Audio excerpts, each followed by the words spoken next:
Hello there, and welcome to this special boring history episode on the rather disturbing lives of the pharaohs in ancient Egypt. If you're looking for a calming and thought-provoking historical story to carry you off to dreamland, you've come to the right place. Before we begin our journey back in time, I'd love to know where in the world you're re-listening from and what time of day it is for you right now. Feel free to leave a comment and say hello. And if you enjoy this type of relaxing educational content, be sure to hit that subscribe button so you never miss an episode. All right, let's set the stage, shall we? Imagine a land of golden deserts, lush river valleys, and monumental temples and tombs that pierce the vivid blue sky. A civilization that endured for over 3,000 years, leaving an indelible mark on human history. At the center of it all were the pharaohs, the divine rulers who wielded immense power and prestige. But behind the glittering facade of riches and royalty, the lives of these god-kings were often steeped in darkness, obsession, and shocking practices that may be hard for us to fathom today. Over the next hour or so, we'll be diving deep into the fascinating and often unsettling world of ancient Egyptian pharaohs. We'll explore their opulent daily lives inside sprawling palace complexes, their tangled webs of royal relationships and rivalries, and their unshakable belief in their own divinity. We'll also confront the pharaohs' fixation on death and the afterlife which drove them to construct ever more elaborate tombs and temples, and even led some to engage in the chilling practice of human sacrifice. By the end of our journey, we'll have encountered influential figures like Hatshepsut, Akhenaten, King Tut, and Ramses II, and trace the captivating mysteries modern archaeologists are still unraveling about their lives and times. It's a story of power, magic, obsession, and eternal legacies that have enthralled the world for centuries. So dim the lights, settle in, and let the intrigues of ancient Egypt softly whisk you away on the wings of history. But before we fully immerse ourselves in the distant past, let's first zoom out and take an ancient Egyptian civilization at its height, stretching from around 3100 BCE to 30 BCE. Ancient Egypt was one of the first and longest-lasting complex societies in human history. The kingdom was born when King Manus unified the disparate tribes of the lush Nile Valley into a single state, taking advantage of the river's fertile floodplains to fuel an agricultural revolution that would be the envy of the ancient world. Over the centuries, Egypt grew into a powerhouse of wealth, culture, and influence. Its land stretching from the Mediterranean Sea to deep into Nubia in the south. The pharaohs presided over a centralized state with a sophisticated bureaucracy. Groundbreaking technological advancements like the ox-drawn plow and sailboats, and a rich culture that produced timeless works of art, architecture, and literature. The Egyptians developed one of the world's earliest writing systems in the form of hieroglyphics, as well as a 365-day calendar that tracked the annual flooding of the Nile with uncanny precision. But perhaps their most visible and enduring achievements were the colossal monuments they left behind. The Great Pyramids, sprawling temple complexes, and subterranean tombs honeyed into cliffsides. These awe-inspiring feats of engineering served to project the godlike power and prestige of the pharaohs, while also hinting at the depths of their obsession with death and eternity. For the pharaohs, this earthly life was but a prelude to a glorious and well-provisioned immortality, and they would bend immense resources and human capital to securing their share of forever.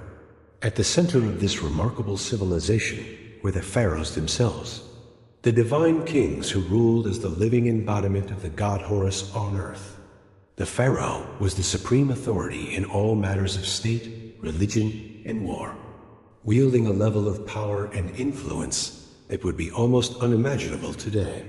He, or in rare cases, she was responsible for maintaining order and balance in the cosmos, placating the gods with rituals and offerings, and ensuring the prosperity and protection of the Egyptian people. But this exalted status came with a dark side as well. As we'll soon discover, the pharaohs were bound by an intricate and often brutal web of rituals, superstitions, and obligations that govern every aspect of their lives and deaths. From the incestuous marriages they contracted to keep the royal bloodline pure, to the servants and pets they took with them into the grave, to the shocking acts of deification and human sacrifice some pharaohs engaged in. The lives of these divine rulers were often steeped in as much darkness as light. So, as we set off to explore the private lives and enduring legacy of some of history's most iconic and influential rulers, brace yourself for a journey into the captivating, beguiling, and at times disturbing world of the pharaohs of ancient Egypt. Let us begin by imagining a day in the life of a pharaoh at the height of the new kingdom around 1500 BCE. Dawn breaks gently over the shining limestone walls of the pharaoh's sprawling palace complex at Thebes. The king and his entourage, aroused from their sleep by the soft sound of blind musicians serenading the sunrise, as barefoot servants pad silently through torch-lit halls, bearing trays of delicacies to break the royal fast. In the palace's colonnaded courtyards, songbirds flit among lush gardens and burbling fountains as tamed baboons and lion cubs lounge in the shade. The pharaoh emerges from his bedchamber, accompanied by a series of body servants, who have spent the last hour attending to his elaborate grooming regimen. They've shaved his head and body silky smooth to stave off lice, lined his eyes with striking kohl and green malachite, and anointed his limbs with fragrant oils and perfumes. Gold and electrum gleam at his throat and wrists, while an exquisite crown in the shape of a falcon encircles his brow, a symbol of his divine kinship with the god Horus. Thus arrayed in all his finery, the living god strides forth to begin his packed schedule of daily duties and devotions. First on the agenda is a visit to the palace shrine to make offerings and libations to the chief gods. Re the sun god, Osiris the god of the underworld, and the pharaoh's own deified ancestors. Chanting priests fill the incense-perfumed air with hymns and prayers as the king prostrates himself before the serene painted gazes of the gods. With his religious obligations discharged, the pharaoh convenes his council to hear petitions, dispense judgments, and consult on affairs of state. Seated on a golden throne, he listens as his vizier reads out the day's business. Boundary disputes to settle, trade agreements to negotiate, construction projects to oversee. Though he solicits advice from his most trusted courtiers, the final word on all matters ultimately rests with him. The day wears on in a blur of ceremonies and spectacles designed to awe the populace and reinforce the pharaoh as divine right to rule. The king processes through the city in a magnificent chariot, the cheers of his subjects rising like a wave as he showers them with gifts of gold and grain. He officiates over the ritual opening of a new temple, driving in the first peg with a golden mallet as priests chant incantations to seal the sacred space. But even in these moments of public triumph, an undercurrent of dark superstition and obsessive ritual runs beneath the surface. The pharaoh is careful to always enter a room right foot first to ward off evil spirits. He eats only with his left hand, reserving his right for communing with the gods. And he never ever allows his shadow to fall across a priest or a statue of a deity, lest he incur divine wrath that could bring ruin upon the kingdom. As Re's fiery orb sinks slowly toward the western horizon, the pharaoh retires to his private quarters for a few snatched moments of relaxation before the evening banquet. While dancing girls sway sinuously to the strains of harps and lyres, while the king sips date wine from a golden goblet and contemplates the finer points of theology with his advisors. But even in repose, the specter of death and eternity are never far from his mind. For the pharaoh knows that this mortal life, however opulent and godlike, is but a fleeting dream compared to the glorious forever that awaits him in the field of reeds. It's why he's already poured untold resources into his tomb in the Valley of the Kings, a hidden city of the dead where he will reign in splendor for all eternity. But first, he must navigate the tangled web of obligations and dangers that come with wearing the double crown. And nowhere are those perils more present than in his own royal household. From the day he ascends the throne, one of the pharaoh's most pressing duties is to secure the succession by producing a male heir. But in the incestuous hothouse of the royal family, where pharaohs routinely wed their siblings, and even their own children, to keep the bloodline pure, the battle for power and influence is always seething just beneath the gilded surface. The king's great royal wife may be his half-sister, but that doesn't stop her from plotting with priests and courtiers to advance her own son's claim to the throne over that of his older half-brother.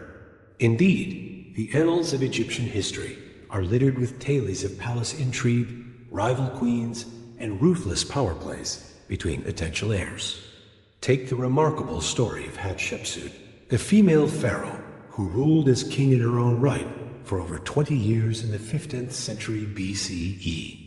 Though she was originally just a regent for her young stepson Thutmose III, Hatshepsut slowly consolidated power, adopting all the masculine trappings of kingship and even depicting herself with a beard in official artwork. Or consider the shocking tale of the heretic pharaoh Akhenaten, who upended centuries of religious tradition by proclaiming the sun disk A10N as the one true God and outlawing the worship of all others. In his religious zeal, Akhenaten even changed his name from Amenhotep IV to reflect his devotion to Aten, moved the capital to a remote desert city, and persecuted the powerful priests of Amun. His reign was plagued by palace conspiracies and ended in disaster with his young son Tutankhamun left to pick up the pieces. But perhaps the most disturbing example of how the pharaoh's godlike power could be abused is the practice of human sacrifice that was once disturbingly common in ancient Egypt. Archaeologists have unearthed numerous so-called retainer sacrifices in the tombs of early kings like Je and Jet, where dozens of servants were slaughtered to continue serving their master in the afterlife. Even more chillingly, some pharaohs like Ahar were buried with their pets and worldly treasures, as well as piles of human hair wigs, likely shorn from sacrificial victims. Thankfully, this ghastly practice seems to have died out by the end of the Old Kingdom, as the Egyptians developed more symbolic ways for pharaohs to take their earthly entourage with them into the afterlife. But it remains a dark stain on the otherwise glittering legacy of the pharaohs, a reminder of the unfathomable gulf that separated these divine kings from the teeming masses they ruled over. As the centuries roll on, the pharaohs continued to shape the course of Egyptian history and leave their mark in stone and story. Some, like Ramses II, known as Ramses the Great, presided over the kingdom at the height of its power and splendor. Their triumphs and love lives immortalized on the walls of the temples they built to their own glory. Others, like the fabled Cleopatra II, became entangled in the high-stakes intrigues of the wider Mediterranean world.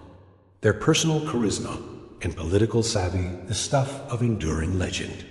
But perhaps no pharaoh has captured the modern imagination quite like the boy King Tutankhamun, whose lavish tomb discovery in 1922 set off a global wave of Tosha and turned the once obscure ruler into a household name.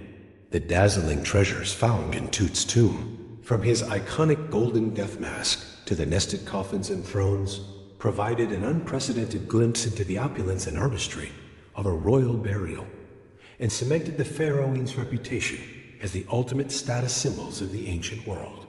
Today, new archaeological discoveries and cutting-edge scientific techniques are allowing us to peer even deeper into the lives and deaths of these endlessly fascinating rulers. CT scans and DNA analysis have revealed the inbred genetic deformities that plagued Tut's family line, as well as the festering wounds and malaria that likely claimed his life at the tender age of 19.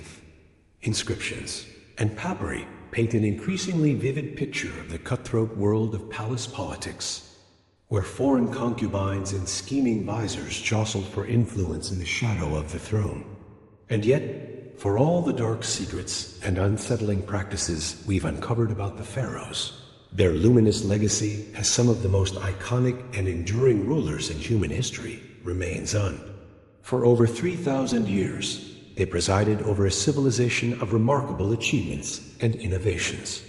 From the mathematical precision of the pyramids to the medical know-how of the world's first brain surgery, they inspired some of the most sublime and enduring works of art and architecture ever created. From the serene beauty of Nefertiti's limestone bust to the colossal majesty of the Colossi of Menon. And they continue to fire our imaginations and tug at our sense of wonder, inviting us to contemplate the mysteries of absolute power and ponder what it means to reach for immortality in the face of the fleeting nature of human life. So the next time you find yourself gazing up at the inscrutable face of the Sphinx, or marveling at the golden splendor of Tutankhamun's mask, take a moment to reflect on the pharaohs who once wielded godlike power over the lives of millions. Theirs is a story of dazzling triumphs and shocking abuses, soaring monuments and chilling body counts, unimaginable wealth and existential dread in the face of eternity. It is a story that reminds us of the heights of human achievement and the depths of our capacity for cruelty, the unquenchable thirst for immortality, and the inescapable reality of death. And it is a story that will continue to captivate us as long as the timeless stones of ancient Egypt keep their secrets close, inviting each new generation to unravel anew the endlessly fascinating riddle of the pharaohs. And with that, we've reached the end of our whirlwind tour through the disturbing and dazzling lives of ancient Egyptian pharaohs. I hope you've enjoyed this deep dive into one of history's most iconic and influential civilizations, and that the stories of these larger-than-life rulers have provided some rich food for thought as you drift off to sleep. As always, thanks so much for tuning in to Boring History and for spending a portion of your day exploring the endlessly fascinating nooks and crannies of our shared human story. If you've enjoyed this immersive journey into the distant past, I'd be thrilled if you could hit that subscribe button and leave a comment sharing your thoughts on the pharaohs and their fairy-acting legacy. Until next time, sweet dreams, and may your reveries be filled with the golden light of the eternal sun disk, the lush weeds of the field of reeds, and the whispered secrets of the kings and queens who once ruled as living gods over the shimmering sands of ancient Egypt. Good night. As we've seen, the pharaohs of ancient Egypt lived lives of opulence and grandeur almost unimaginable today. But behind the glittering facade of gold and gods lay a darker reality, one of unchecked power, mystical obsessions, and the ever-present specter of death. Perhaps no pharaoh embodied these contradictions more than Ramses II, also known as Ramses the Great. Ascending to the throne around 1279 BC, Ramses would rule for an astonishing 66 years, one of the longest reigns in Egyptian history. He presided over an era of great prosperity and embarked on a massive building campaign, erecting temples, obelisks, and statues across the empire. The sheer scale and grandeur of these monuments were meant to awe his subjects and proclaim his divine power for all eternity. But Ramses' eyes' thirst for glory and immortality knew no bounds. He fathered over 100 children, with a vast harem of wives and concubines. He didn't hesitate to deface or outright destroy the temples and monuments of previous rulers, replacing their names and images with his own in a brazen act of propaganda. Even the colossal statues he erected of himself, some towering over 80 feet tall, were exercises in deified narcissism and self-aggrandizement. Yet perhaps most disturbing were the measures Ramses took to ensure his own afterlife. His sprawling tomb complex, the Ramesseum, included a massive temple, served by an entire city of priests, artisans, and slaves. Ramses spared no expense furnishing his eternal resting place, packing it with unimaginable treasures, golden chariots, exquisite furniture, intricately carved alabaster vessels. Even his beloved pet lion was mummified to accompany him. But Ramses didn't stop there. Recent excavations suggest that many of the pharaoh's household staff, including his concubines, were ritually sacrificed upon his death so they could continue serving him in the afterlife. The remains of these victims paint a grim picture, their bodies posed as if still waiting hand and foot on their master, now an eternally divine king. It is a chilling reminder of just how far ancient Egyptian rulers were willing to go in their quest for immortality and godlike power. Ramses too may have reigned over a golden age, but he also exploited untold thousands in service of his own vanity and delusions of divinity. The blood and sweat of commoners quite literally built his legacy. While Ramses the Great was a particularly egregious example, he was far from the only pharaoh to abuse his absolute power in such ways. His predecessors, Amenhotep III and Akhenaten, undertook similarly ambitious and self-serving building projects. The boy king Tutankhamun was entombed with a staggering array of priceless treasures, while Cleopatra ruthlessly eliminated her own siblings to secure sole control of the throne. Time and again, the pharaohs proved that their deified status placed them above the moral laws governing ordinary Egyptians. They could upend religious traditions on a whim, take countless sexual partners, seize property and labor, even ritualize murder, all without consequence. The promise of a glorious afterlife made megalomaniacal excess not only acceptable, but almost inevitable. But in the end, the pharaohs discovered what all tyrants must, that no mortal, no matter how powerful, can escape death. For all their temples and tombs, magical spells, and sacrificial servants, they succumbed to the same fate as the humblest peasant. There, mummified bodies and worldly possessions gathered dust in the darkness, while their empire declined and their gods were forgotten. The cautionary tale of the pharaohs still resonates in our modern world of would-be strongmen and self-styled demigods. Those who believe themselves above the common bonds of morality and mortality would do well to remember how the mightiest rulers of ancient Egypt met their ignominious ends. For the great leveler comes for kings and commoners alike, a humbling lesson 3,000 years in the making. As we close this chapter on the disturbing lives of ancient Egypt's god-kings, one can't help but marvel at all that's been lost to the devouring sands of time. We may have unearthed their treasures and unraveled some of their secrets, but so much remains unknown about this captivating civilization that built wonders and banished moral constraints. Perhaps as archaeologists chip away at the layers of history, we'll come to an even clearer understanding of the shadows behind the pharaoh's dazzling reign, a deeper knowledge of what drove these divine rulers to such heights of power and depths of depraved self-obsession. Until then, they'll continue to haunt our imaginations, spectacular, sphinx-like, cloaked in gold and mystery. We can only guess at what other chilling revelations lie buried in the Valley of the Kings, waiting to see the light of day once more. Tales of tyrants and god-kings faded to dust and etched in eternity. A reminder that even the grandest of empires and most glorified of rulers can't escape time's inexorable march. So, as we drift off to sleep, our heads filled with gilded sarcophagi and whispering spirits, let's ponder the enduring allure of these ancient royals who held the power of life and death, heaven and earth, in their manicured hands, and be thankful perhaps that their like will never walk among us again, divine, decadent, and undone by their own towering egos. The next morning would see the pharaoh embark on his daily routine of religious duties and governing. He would first bathe in a sacred pool or be cleansed with holy water by priests, a ritual believed to purify both body and spirit. The pharaoh was then dressed in the finest linens adorned with regal symbols like the double crown, scepter, and crook. Each item held deep meaning. The crook representing his role as shepherd of his people, the flail his authority to punish enemies of Egypt.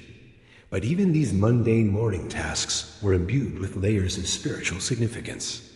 Every movement was like a carefully choreographed dance, governed by the strict rules of Mahat, the cosmic order that held the universe together. To deviate even slightly from these divine protocols was to court chaos and risk the gods' wrath. It was a heavy existential burden to bear, but one seen as absolutely essential for a living god.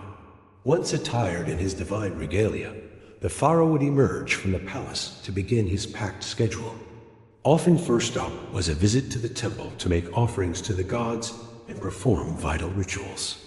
As the high priest of every temple, his role was to gratify the gods and secure their continued blessings for Egypt.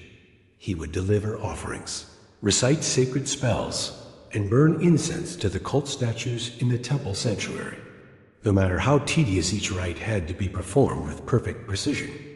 Like maintaining a cosmic engine, even the subtlest mistake could have catastrophic consequences. The famous pyramid texts carved on the walls of royal tombs were essentially a script for the pharaoh to follow in the afterlife, guiding him through the trials to reach the blessed field of reeds. One can only imagine the intense pressure and anxiety of having to execute the rituals flawlessly with the highest stakes imaginable riding on them. With his religious duties complete, the pharaoh would turn to the business of governing Egypt. He would meet with his most trusted advisors who acted as his eyes and ears throughout the land. They delivered reports on the political situation in Egypt and its diplomatic ties with rivals like the Nubians, Hittites, and Mesopotamians. The pharaoh would hear petitions from his people and pronounce his judgments according to Mahat, although the advisors oversaw the vast state bureaucracy on a day-to-day basis. The pharaoh had the final say on all matters and was expected to uphold justice. Governing a massive state was challenging enough, but the pharaoh's absolute power created its own disturbing incentives. With no real check on his whims, a pharaoh could easily succumb to corruption or tyranny, if he wished. Some pharaohs imposed brutal taxes and forced labor on their subjects to build their own lavish monuments. Others grew paranoid and resorted to ruthless purges of anyone they perceived as a threat. The Ptolemaic pharaoh Toi had his own mother and brother murdered to eliminate potential rivals to the throne. With ultimate power over life and death, even the bonds of family could turn deadly. But the pharaoh's day wasn't all blood and toil. He was also entitled to enjoy the finest earthly pleasures and leisure pursuits. He might go on a hunting expedition in the desert, firing arrows from his war chariot at fleeing lions and gazelles. The hunt was seen as a metaphor for the pharaoh's triumph over the forces of chaos that constantly threatened Egypt. A successful hunt proved his vitality and warrior prowess. The pharaoh might also indulge in a board game of Senate with one of his trusted courtiers. Senate was hugely popular among the Egyptian elite and even took on spiritual dimensions. Some believed the game mimicked the soulless journey through the Duat underworld, with the final squares representing the gates of the afterlife. Here again, the lines between earthly recreation and cosmic symbolism were always blurred. As Ray's journey across the sky drew to a close and shadows lengthened, the pharaoh would finally retire to his chambers after a long day of service to the two lands. But even in rest, his divine duties never ceased. The pharaoh's sleep was believed to mystically merge his bar soul with the sun god, renewing his divine life force. It was a time of strange visions and communion with the gods, not mere repose. Enigmatic dream books have survived that were used to help interpret the pharaoh's dreams and discern divine messages in them. In one disturbing dream from the Chester Batty Papyrus, the pharaoh Ramses II dreamt he saw Ptah, the great creator god of Memphis, standing over him with a sword. Ptah angrily chastised him for not completing his temple and struck him on his side.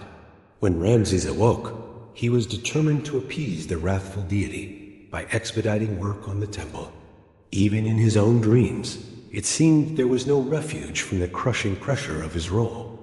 The pharaoh's waking hours may have passed according to strict ritual and protocol, but his sleeping mind was an untamed landscape where deities and demons roamed freely.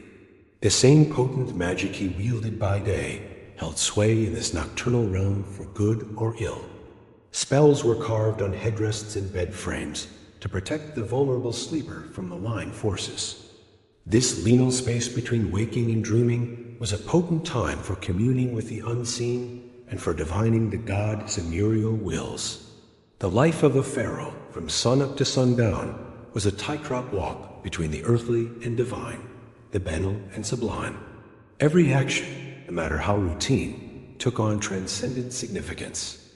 In a world pulsing with magic and portent, there could be no real distinction between sacred and profane. That pervasive aura of mysticism and symbolism infused the pharaoh's day-to-day existence, but also justified the absolute power he wielded. By upholding Mayhet in the material realm, the pharaoh sustained the proper order that kept the cosmos from dissolving into oblivion. But that same power also enabled the darkest impulses and excesses of human nature.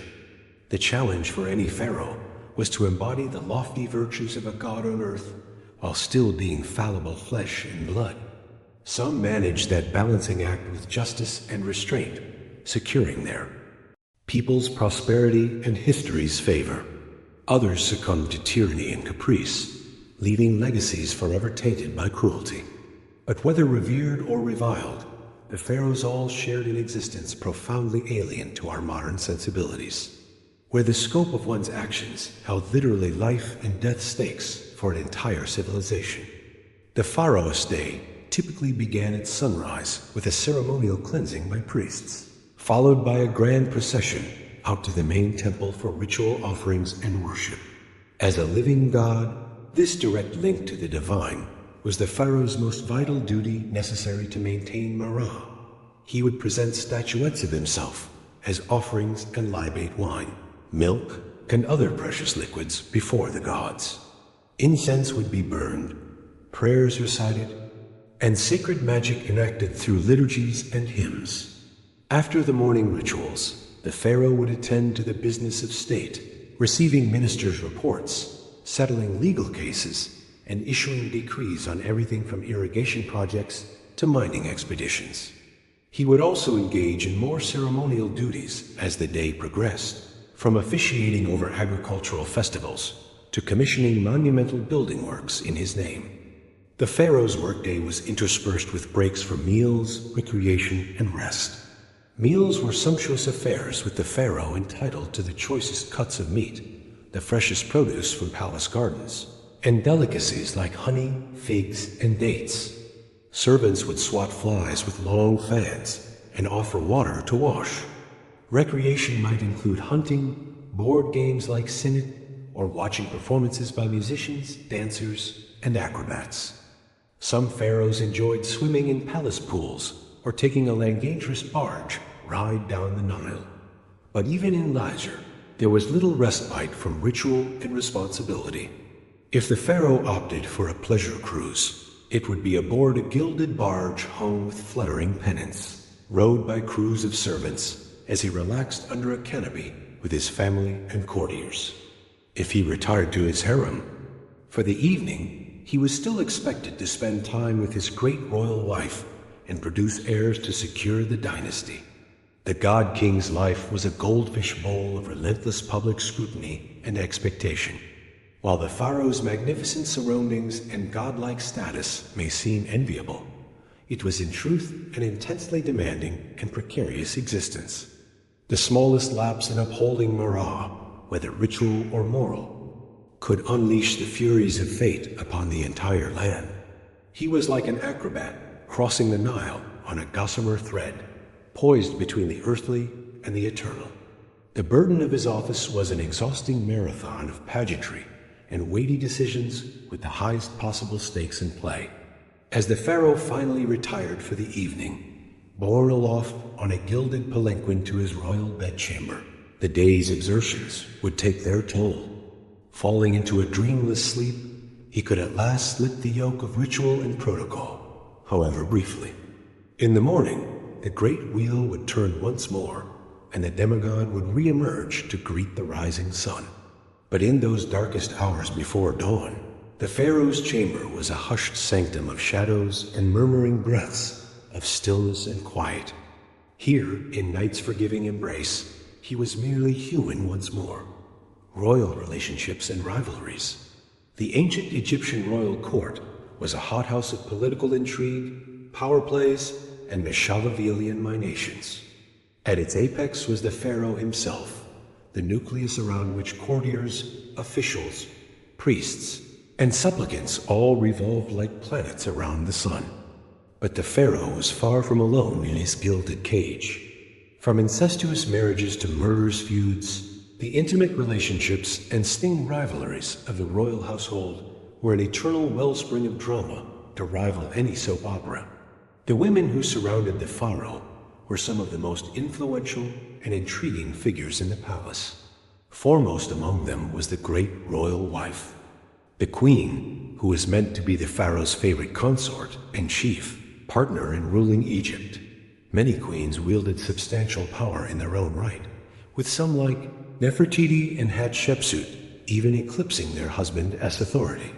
Nefertiti, the legendary beauty and great royal wife of the oddball pharaoh Akhenaten, may have reigned as a full-fledged co-ruler beside him during the height of the Amanna period's religious upheaval.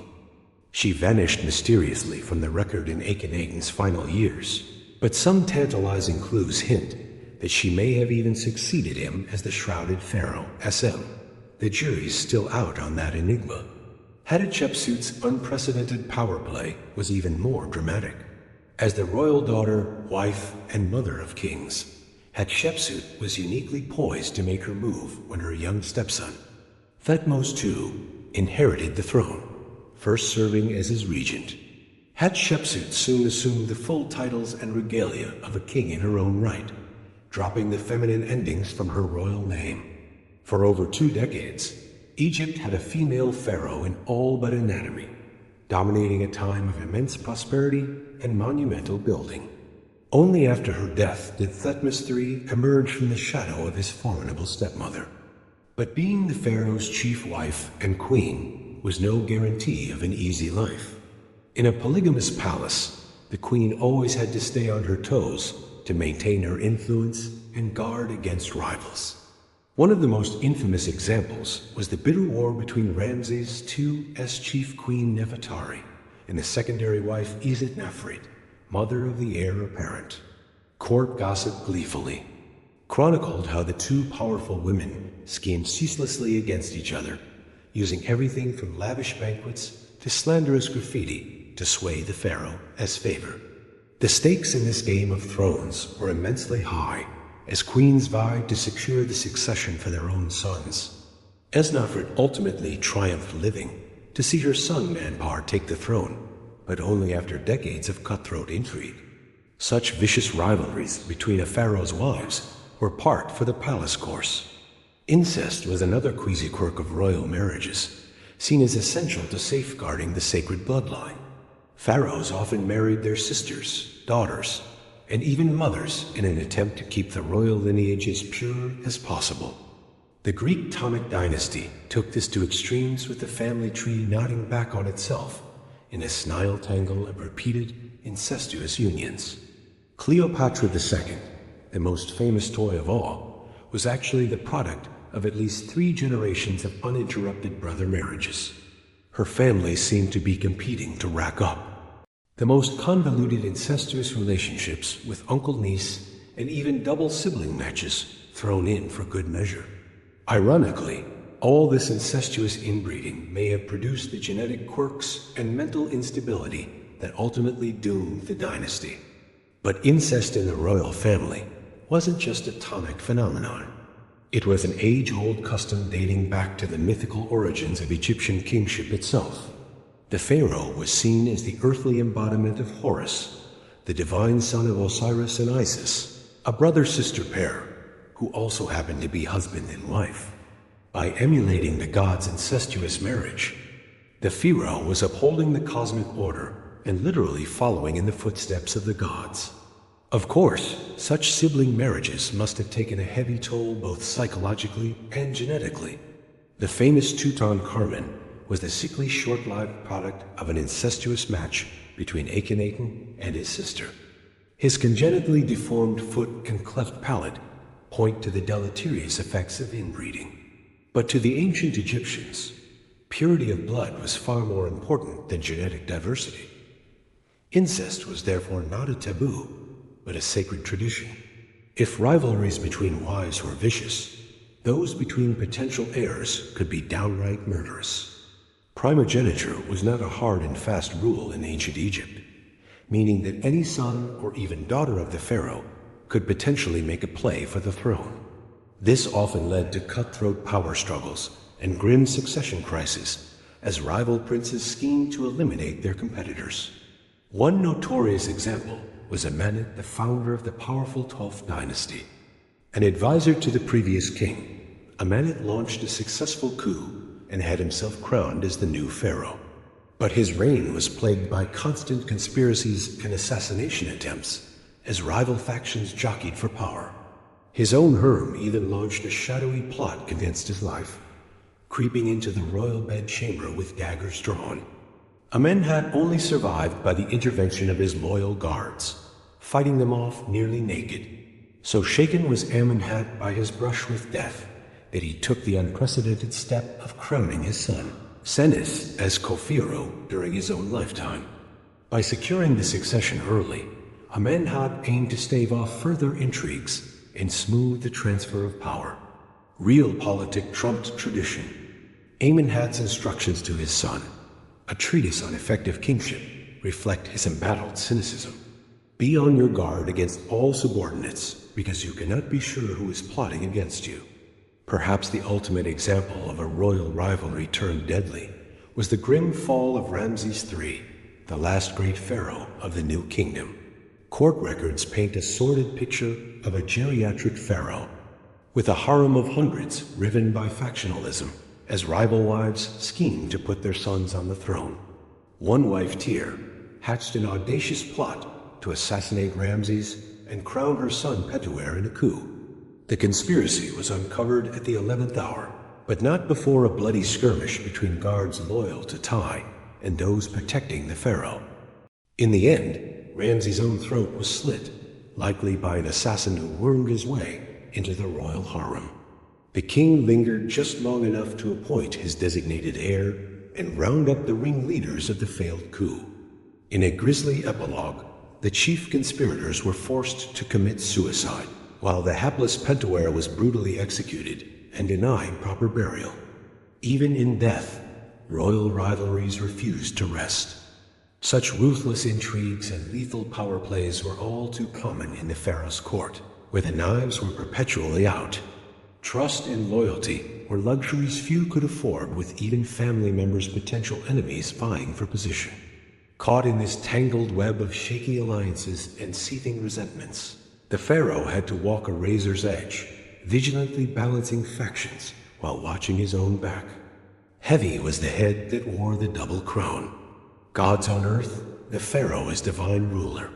More than mere monarchs, the pharaohs of ancient Egypt were living deities straddling the boundary between the earthly and divine. Each pharaoh was seen as the embodiment of Horus, the falcon-headed sky god and the son of the great sun god Re.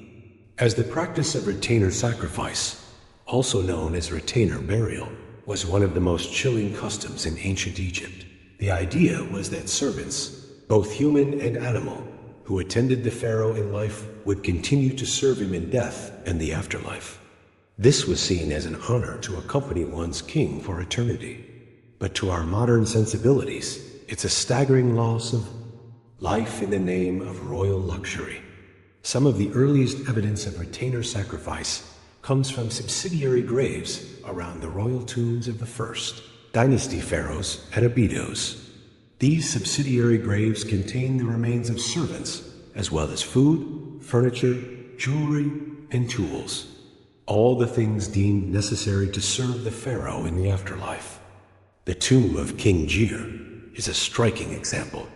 Excavations revealed 318 subsidiary burials around his tomb, with servants' bodies arranged in neat rows, believed to have been sacrificed upon Jay's death.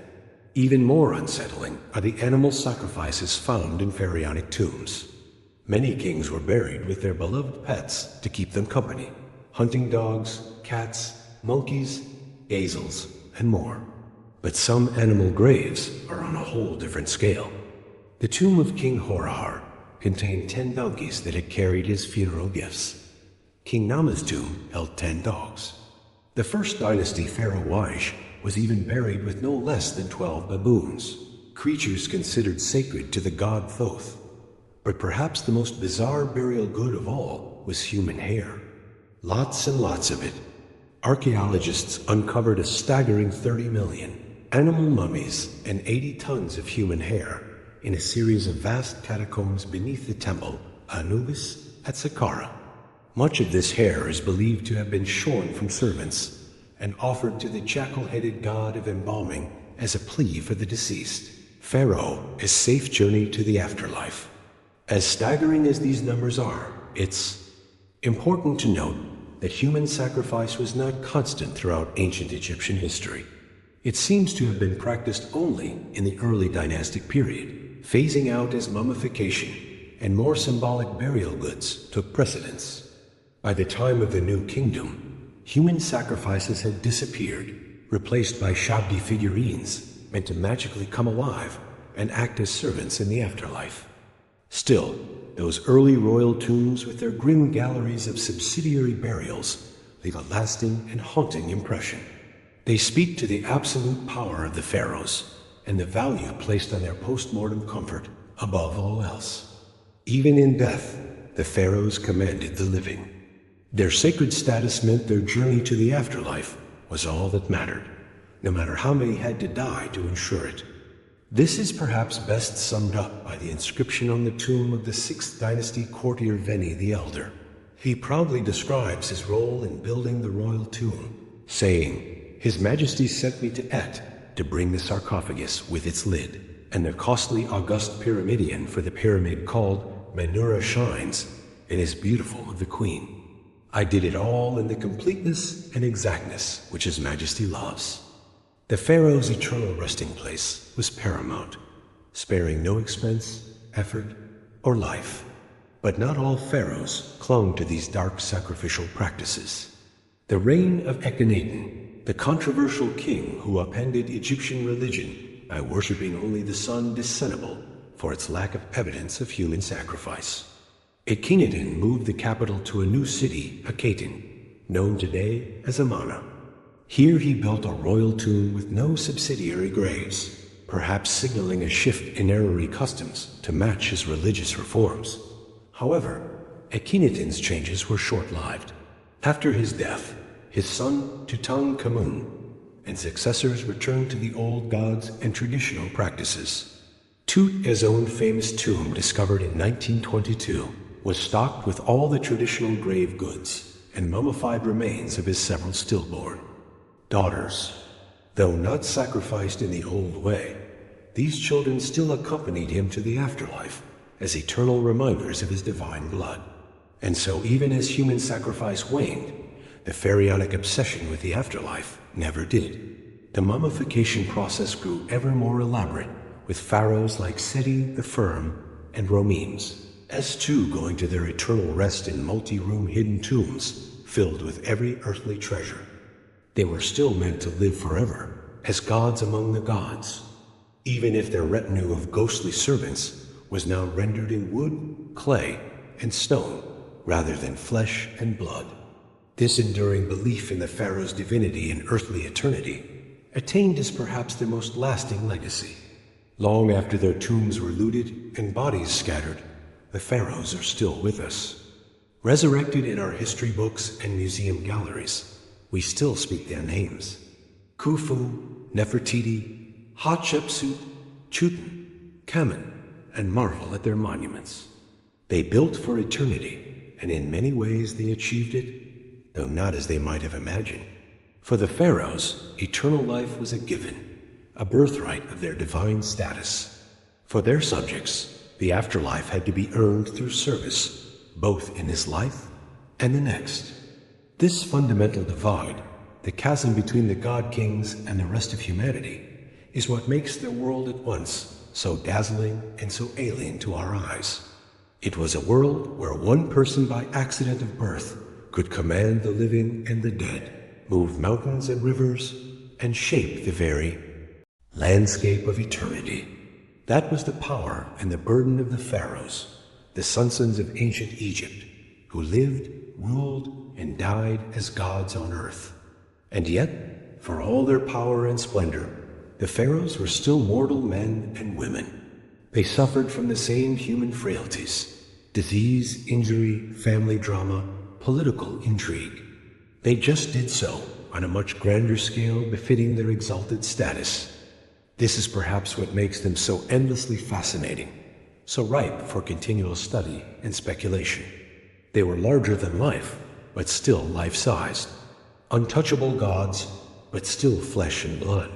In the end, maybe this is what draws us back again and again to the lives of the pharaohs.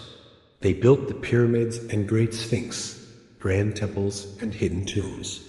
But they also loved their children, mourned their dead, and hoped for eternity. They were both extraordinarily powerful and extraordinarily human. And that, more than any monument or mummy, is their most enduring legacy. The reminder that even the most exalted among us are still one of us.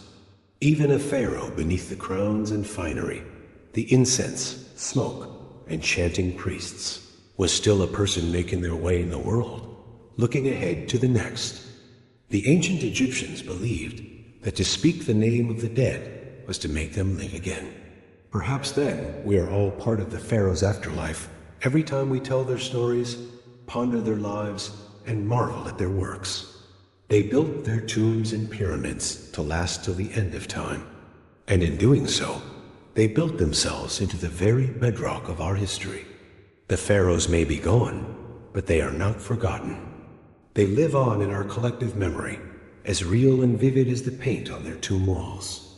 And so we keep them and their extraordinary, disturbing, dazzling world now and for all eternity. And so we lay the pharaohs to rest as they were laid to rest so long ago, with reverence, with wonder, and with the whisper of their names echoing down through the ages. Sleep well, god kings and queens of the Nile. May your car endure, our take flight, and your stories be told for all time. And thank you, dear listener, for accompanying us on this journey into the distant past. May the peace of the pharaohs be with you, and may your dreams be as sweet as the lotus blossoms on the Nile. Good night. The immense power and influence wielded by the ancient Egyptian pharaohs is truly mind-boggling to contemplate, even thousands of years later. As both divine figures and absolute monarchs, these god-kings lived lives of luxury and excess that would be unimaginable to the average person. But hand in hand with their privileged status came a darker side, one full of deadly intrigues, power-hungry machinations, and disturbing practices that reveal the heavy burden and often twisted realities of sitting on the throne of Egypt. It was a gilded cage in many ways. Take, for example, the pharaoh's daily routine. While it may have been filled with the finest foods, servants attending to every whim, and leisurely pursuits like hunting, boating, and board games, it was also rigidly prescribed by religious duties and superstitious rituals.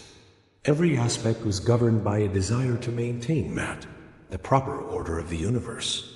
So a pharaoh couldn't simply wake up and do as he pleased. There were temple rites to perform, offerings to make, and a pantheon of gods to appease. The Egyptians believed that the pharaoh had to carry out these rituals in order for the cycles of nature, like the life-giving Nile floods, to continue. That's a heavy responsibility to bear. Even the pharaoh's personal grooming was laden with meaning. Washing in sacred water from the Nile, shaving their heads, and donning copious amounts of perfume, makeup, and jewelry wasn't just about vanity. It was a way of setting themselves apart, of embodying the divine on earth. And it didn't stop at appearances. Practically every minute of a pharaoh's day was scheduled and accounted for, from petitions and offerings in the morning to touring building projects and consulting with advisors in the afternoon. Even their moments of rest and leisure in the evening were shaped by tradition and the need to be seen as more than human. The pressure to live up to this superhuman ideal must have been immense, and it bred more than a few pharaohs who, drunk on power and self-aggrandizement, took things to dark and disturbing extremes in their quest to be the supreme ruler on both earth and in the afterlife.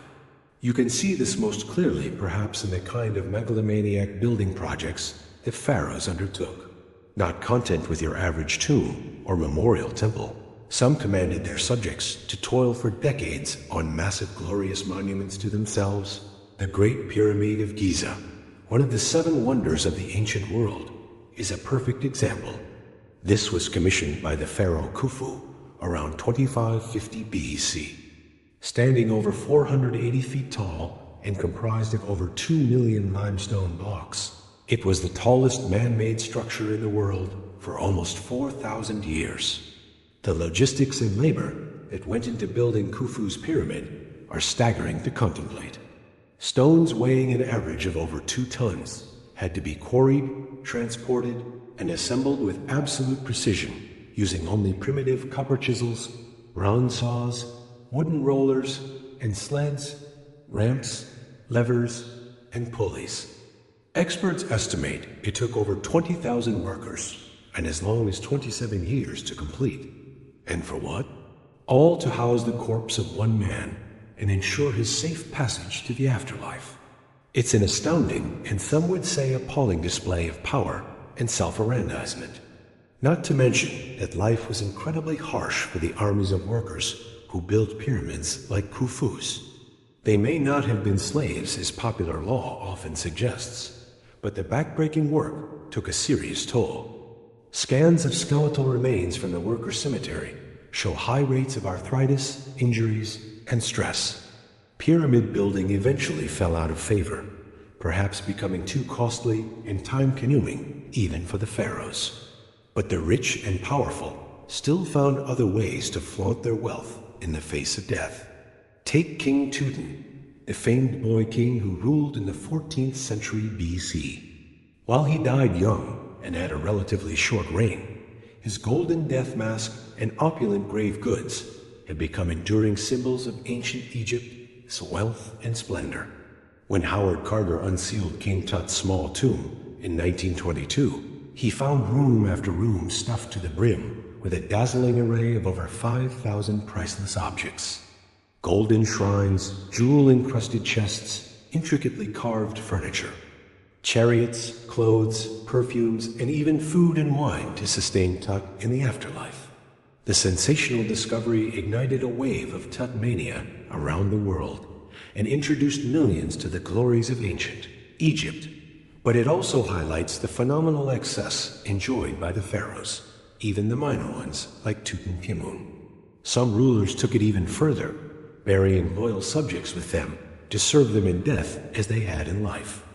This is a practice known as retainer sacrifice, and evidence for it has been found in some of the earliest royal tombs going back to the first dynasty around 3000 BC. In tombs at the royal burial ground of Abydos, archaeologists discovered the remains of court officials, servants, and even dogs arrayed around the pharaoh's sarcophagus and subsidiary graves.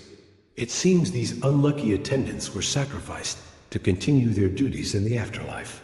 A disturbing reflection of how much the pharaoh's power extended beyond the grave. Thankfully, this practice seems to have largely died out by the Old Kingdom period. But the fact that it was ever condoned at all is a chilling reminder of the absolute, godlike power ancient Egyptians invested in their kings. Even as mummification techniques became more and more refined, and the fabled Valley of the Kings filled with hidden tombs, the gulf between the pharaoh and his eternal comfort and the lot of the average Egyptian couldn't have been starker. While the royals enjoyed gold, jewels, and linen wrappings in the eye. Afterlife, most people had to make do with a simple pit grave and a few humble trinkets, if that. The inequality was so stark, it's little wonder that tomb robbing became a constant scourge for Egyptian elites. Still, the promise of eternal life, however luxurious, was one that even the pharaohs couldn't always count on. as the fates of some of the most famous rulers attest. Take Ramses II, widely regarded as the greatest and most powerful pharaoh of the New Kingdom. His reign, which lasted an astonishing 66 years, from 1279 to 1213 BC, marked the peak of ancient Egypt's imperial power and prosperity. Ramses II, or Ramses the Great, as he's often known, was a military leader who expanded Egypt's reach in Nubia, Libya, and the Levant. He was also a prolific builder who erected many grand temples, statues, and monuments. But for all his glory in life, Ramses II didn't exactly get the restful and dignified eternity he probably expected. His mummy has been moved and disturbed countless times over the millennia, as tomb robbers, priests, and archaeologists have all had a hand in its fate.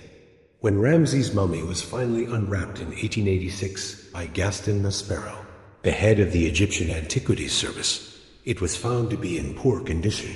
The king's body was broken into pieces. Many bones were missing, and a gaping hole in the skull suggested the work of ancient lutters. Still, with his long aquiline nose, strong jaw, and shock of white hair, Ramses was an imposing figure, even in death. His mummy is now on display at the National Museum of Egyptian Civilization in Cairo. A far cry from his original resting place in the Valley of the Kings, but no less a potent symbol of his enduring power and mystique. In the end, perhaps it's this very mystique, this mix of the marvelous and the macabre, the inspiring and the unsettling, that keeps us so fascinated by the pharaohs of ancient Egypt. They were larger-than-life figures who wielded immense power and wealth. But they were also mortal men subject to the same fears, foibles, and fates as the rest of us. Peering into their lives, their triumphs and excesses, their vanities and vulnerabilities is like holding up a mirror to the human condition. We see the heights to which we can ascend and the depths to which we can sink. We marvel at the ingenuity and artistry of an ancient civilization, even as we recoil at some of its more disturbing practices. Most of all, we come face to face with the stark realities of power, its seductions and its pitfalls, its uses and its abuses. The pharaohs may have ruled as gods on earth, but they were also prisoners of a system that demanded constant displays of strength, piety, and conspicuous consumption. In that sense, perhaps we can even feel a twinge of sympathy for these divine rulers, trapped in their gilded cages, burdened with the weight of an entire civilization's hopes, dreams, and fears. It's a far cry from the glamorous and carefree existence we might imagine for a god-king. But then again, that's the enduring allure of ancient Egypt. It defies our expectations and challenges our assumptions at every turn. It is a civilization that was at once familiar and alien, majestic and monstrous, enlightened and benighted. And the pharaohs, for all their flaws and foibles, were the avatars of this endlessly fascinating world. They may have lived and died thousands of years ago, but their stories, their secrets, and their splendors continue to haunt us to this day. We will likely never fully unravel all the mysteries of the pharaohs and their world. But that doesn't stop us from trying, from poring over every scrap of papyrus, studying every mummy and monument, sifting through every grain of desert sand for clues to their lives and times. In a way, that's the greatest legacy of the pharaohs. Not the pyramids or the golden treasures, but the enduring sense of wonder and curiosity they inspire in us. The tantalizing glimpse they offer into a world at once vanished and vivid, lost and everlasting. So perhaps the real question is not what we can learn from the pharaohs, but what we can learn about ourselves in our endless fascination with them. What does our obsession with these ancient rulers say about our own hopes, dreams, and fears? What does it reveal about our relationship to power, to death, to the eternal mysteries of the human heart?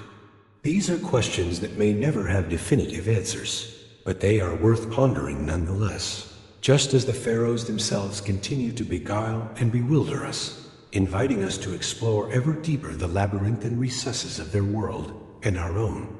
And so the story of the pharaohs endures as it has for millennia. A tale of power and pause, of glory and despair, of the eternal dance between light and shadow that defines the human condition. It is a story that will continue to be told and retold as long as there are those who seek to peer behind the veil of history and glimpse the faces of those who once ruled as gods among men. The Pharaoh would begin his morning ablutions in an ornate limestone washroom where a small army of servants waited to assist their living god.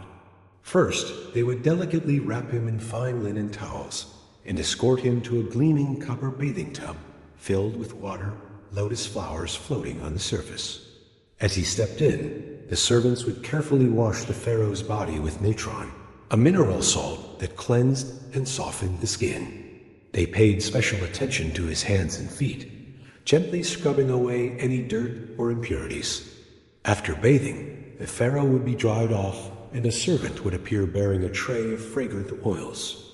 With practiced motions, he would anoint the king from head to toe, massaging the oils into his skin until it glowed.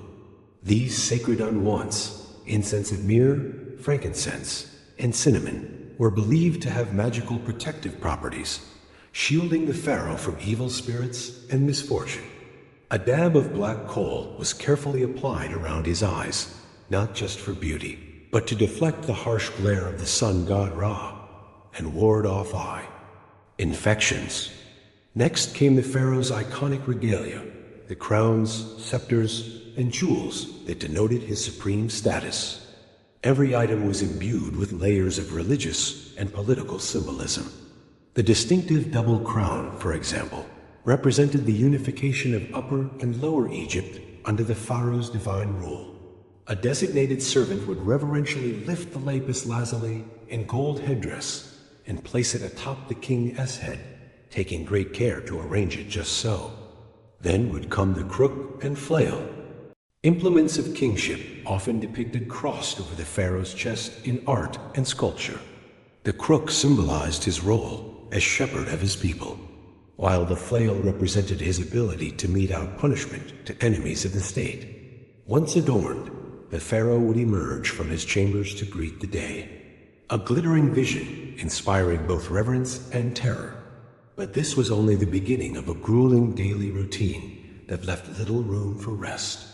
First on the agenda was worship and offering rituals at the temple, where the pharaoh would honor the gods and elevate his own divine status. At the heart of every Egyptian temple was the inner sanctum, where a statue of the chief god resided. Only the pharaoh and the high priests were allowed to enter this sacred space and perform the daily rites. The king would prostrate himself before the god's image, reciting prayers and burning incense.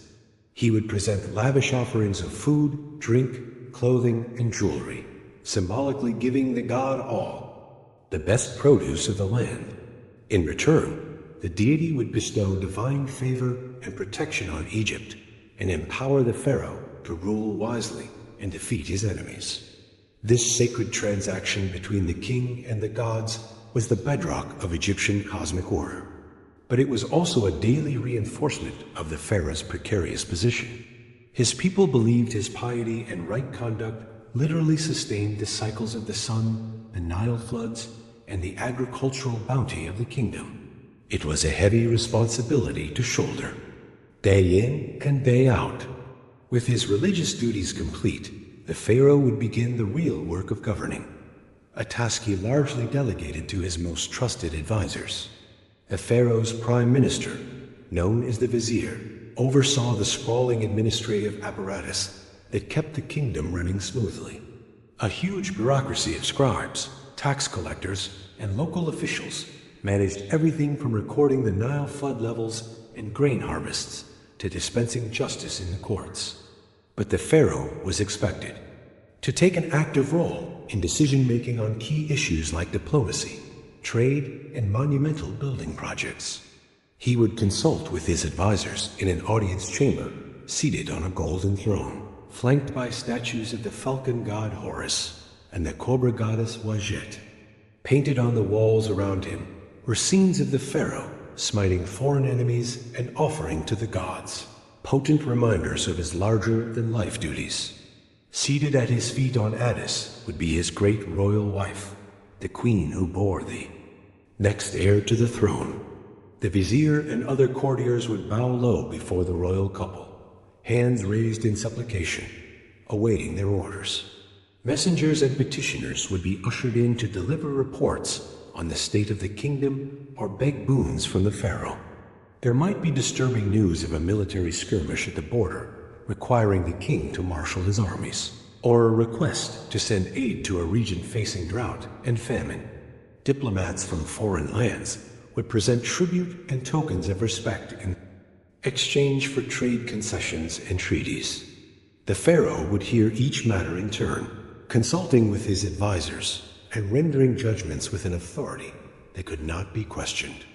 Even in his leisure time, the king was performing his royal role. He would go on ceremonial hunting expeditions in the desert, firing arrows at lions and other big game from a speeding chariot.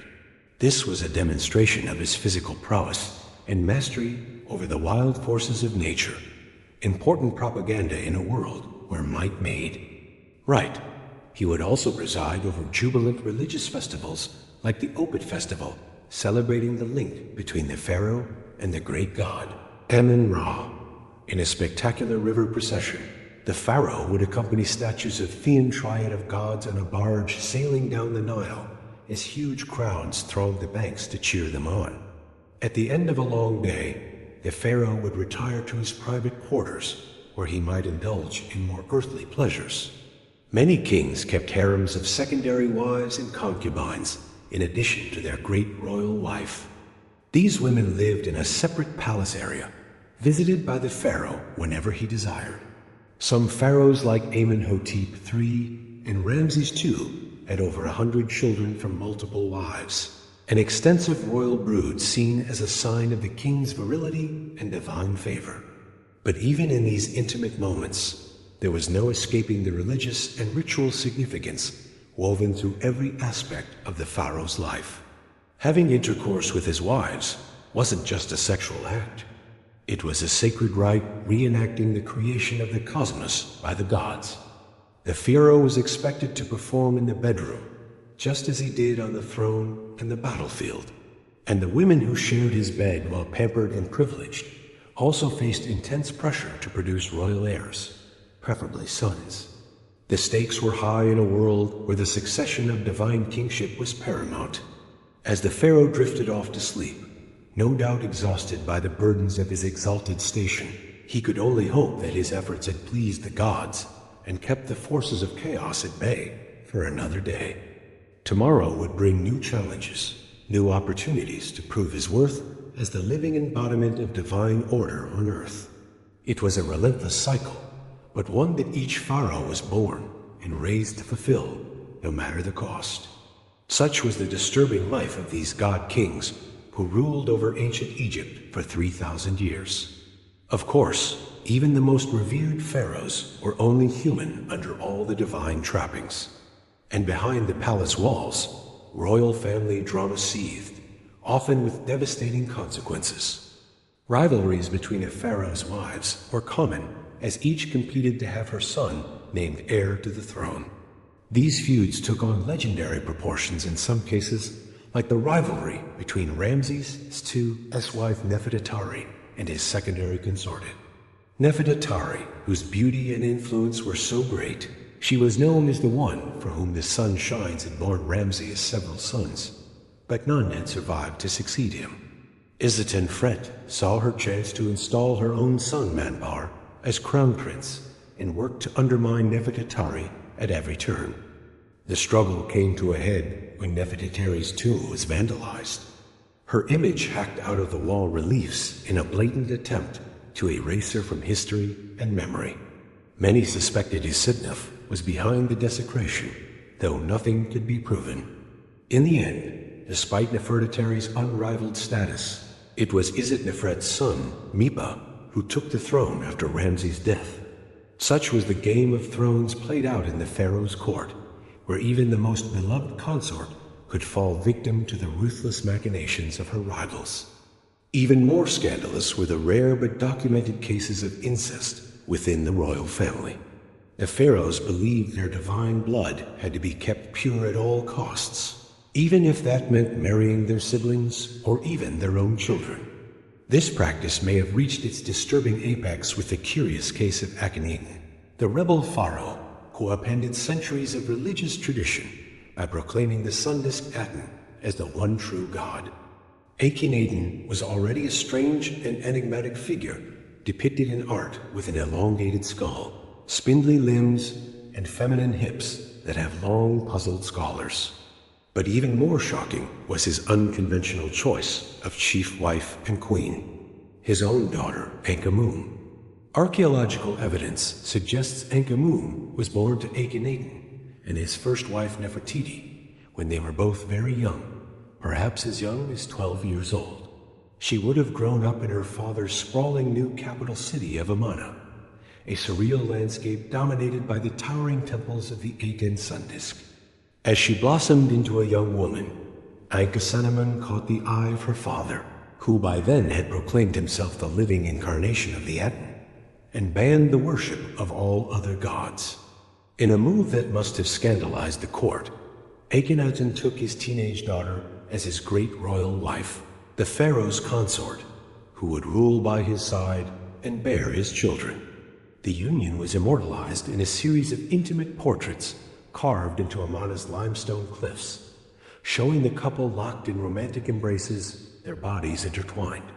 These scenes, almost pornographic by ancient Egyptian standards, suggest an erotic charge to the relationship that went beyond mere dynastic calculation. What Ankhesenamun herself thought of her fate, we can only imagine. As a royal princess, she would have had little say in the matter.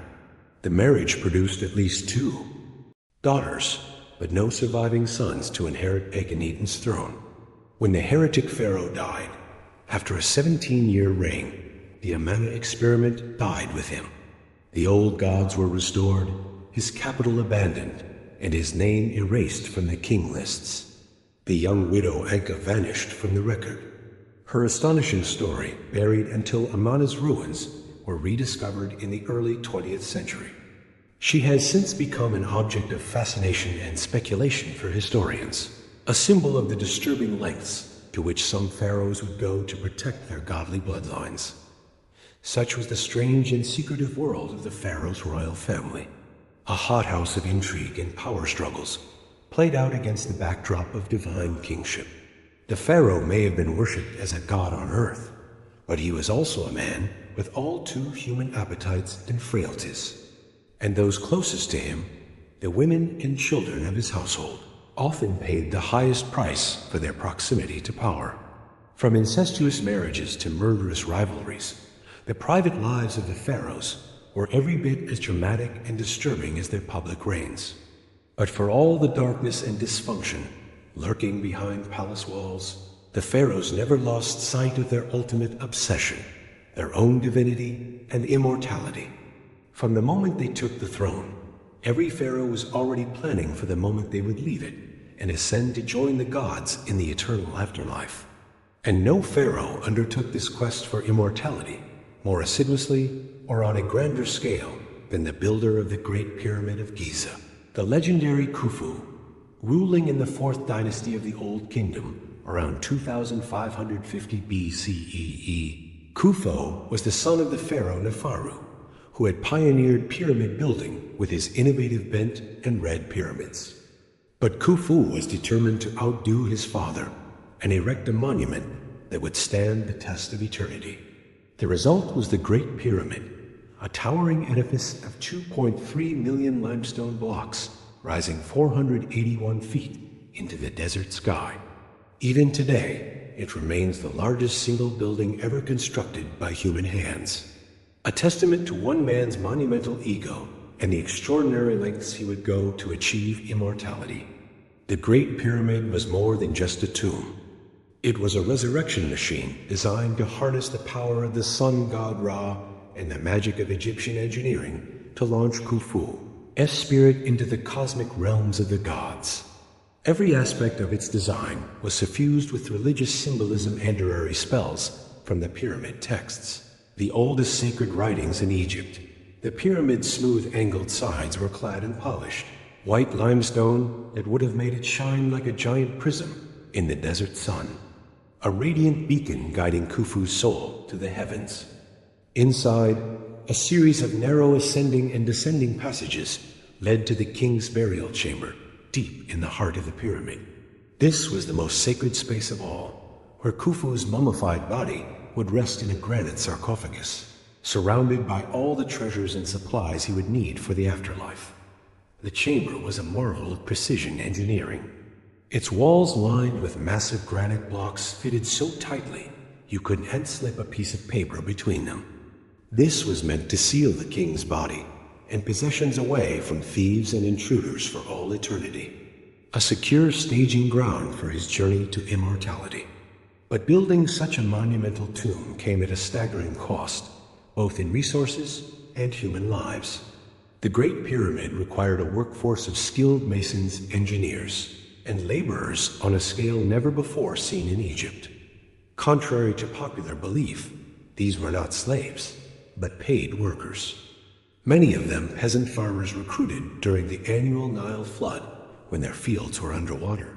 They labored in grueling conditions under the desert sun, hauling massive blocks of limestone up ramps and lever systems to construct the pyramid layer by meticulous layer. Overseeing this vast operation was the pharaoh's cousin Hemiu, the royal architect who had designed the pyramid and now managed its construction like a military campaign. He commanded an army of overseers and foremen who pushed the workers to their limits, driven by the knowledge that the pharaoh's immortality depended on their speed and precision.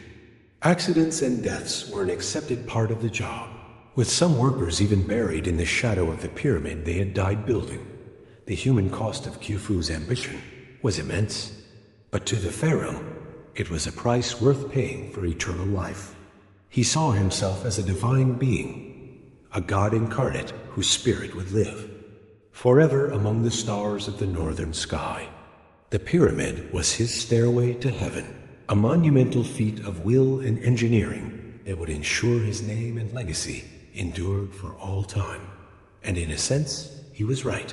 4,500 years later, we are still marveling at the Great Pyramid and the disturbing lengths to which one pharaoh went to achieve immortality. But even Khufu's audacious monument pales in comparison to the extraordinary measures some of his successors took to equip themselves for the afterlife. As the prosperity and power of the Old Kingdom waned, later pharaohs became increasingly obsessed with their own mortality and the fate of their eternal souls.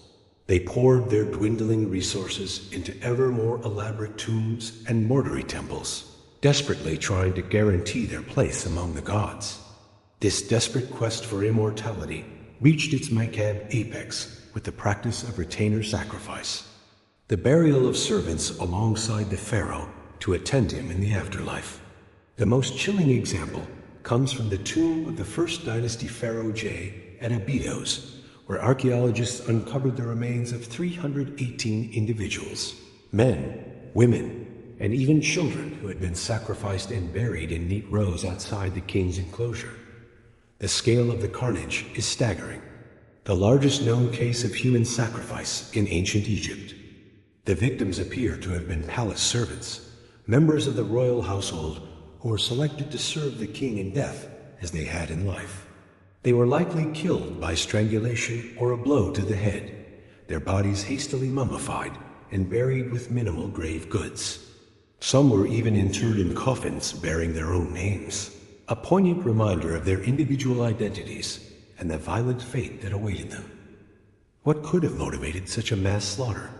For the pharaoh and his priests, it was a natural extension of the king's divine power, his ability to command obedience and service even beyond the grave.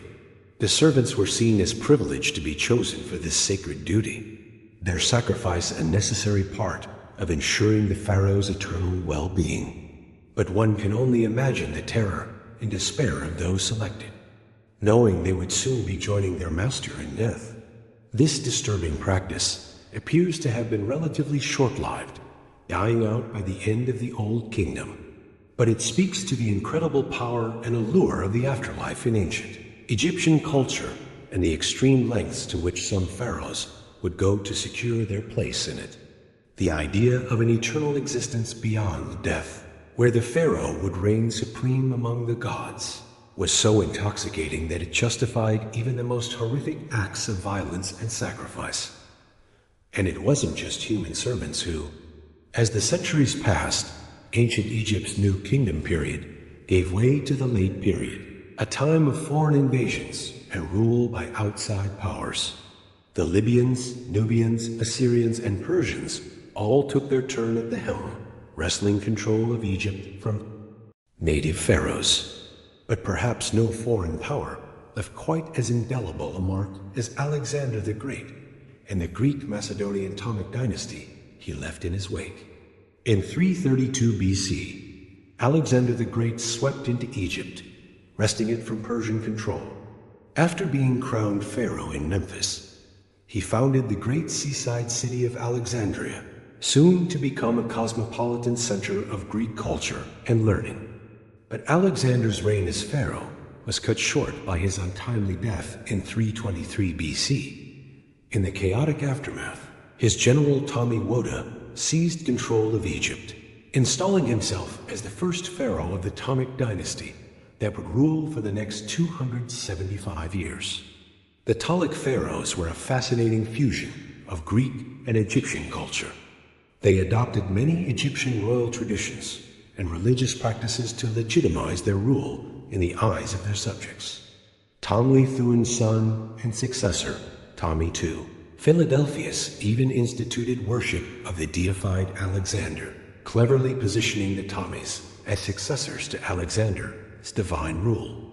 Yet, at the same time, the Ptolemies remained resolutely Greek, marrying their siblings in the Egyptian royal tradition, but giving their children Greek names and hiring Greek architects to reshape Alexandria's landscape in the style of their homeland. One of the most audacious Ptolemaic building projects was surely the Pharaoh's lighthouse, constructed on the orders of Ptolemy the first son. Standing an astonishing 330 feet tall, this wonder of the ancient world guided ships into Alexandria's harbor with its blazing fire at night. The Ptolemies also built grand temples in the traditional Egyptian style, like the Temple of Horus at Edfu and the Temple of Isis on the island of Phil. But they added their own Greek flourishes, inscribing their names in hieroglyphs, but also Greek on temple walls. The most famous Ptolemaic pharaoh of all was, of course, Cleopatra II, the last pharaoh of ancient Egypt. But the Ptolemaic dynasty's notorious incestuous marriages produced more than one ambitious, powerful queen over the centuries. Take Brennus II, wife of Ptolemy III, Eurybates. When her husband left to fight in the Third Syrian War in 246 BC, Bones vowed to the goddess Aphrodite that she would cut off her long, luxurious hair if Ptolemy returned home safely. And she made good on her promise, placing her shaw tresses in Aphrodite's temple.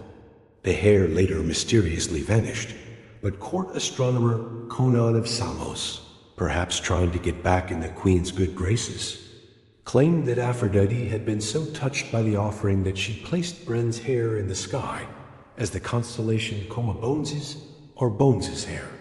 The Ptolemaic pharaohs were also no strangers to court intrigues and power struggles. One of the most dramatic examples came after the death of Ptolemy IV in 204 BC. His young son Ptolemy V, not even 6 years old, was next in line for the throne. But the boy king's regents, Agathos and Ctesibius, weren't about to give up their influence and power. They did the unthinkable, having the young pharaoh's mother, Arsinoe, murdered to secure their own positions. The common people, who had loved Queen Arsinoe, were outraged when they got wind of the sordid plot.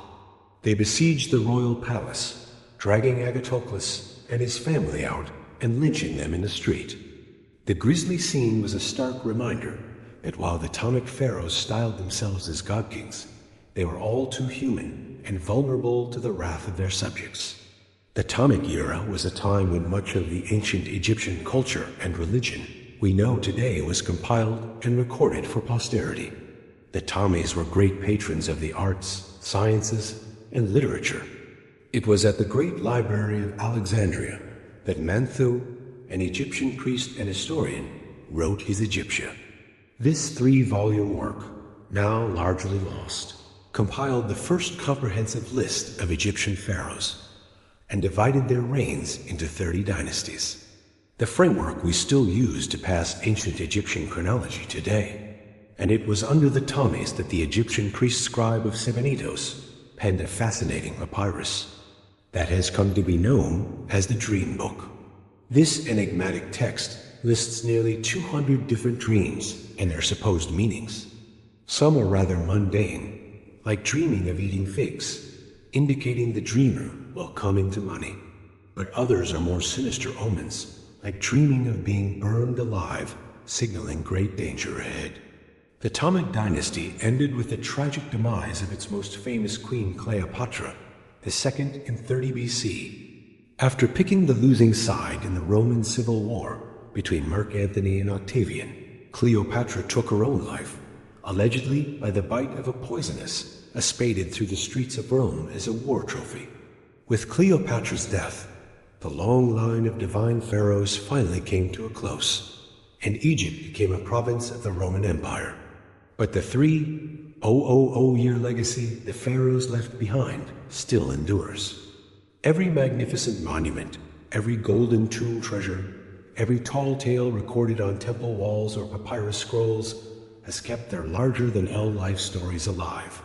The pharaohs built ancient Egypt into a flourishing civilization that has captured imaginations for millennia and will likely continue to do so for as long as the pyramids still stand.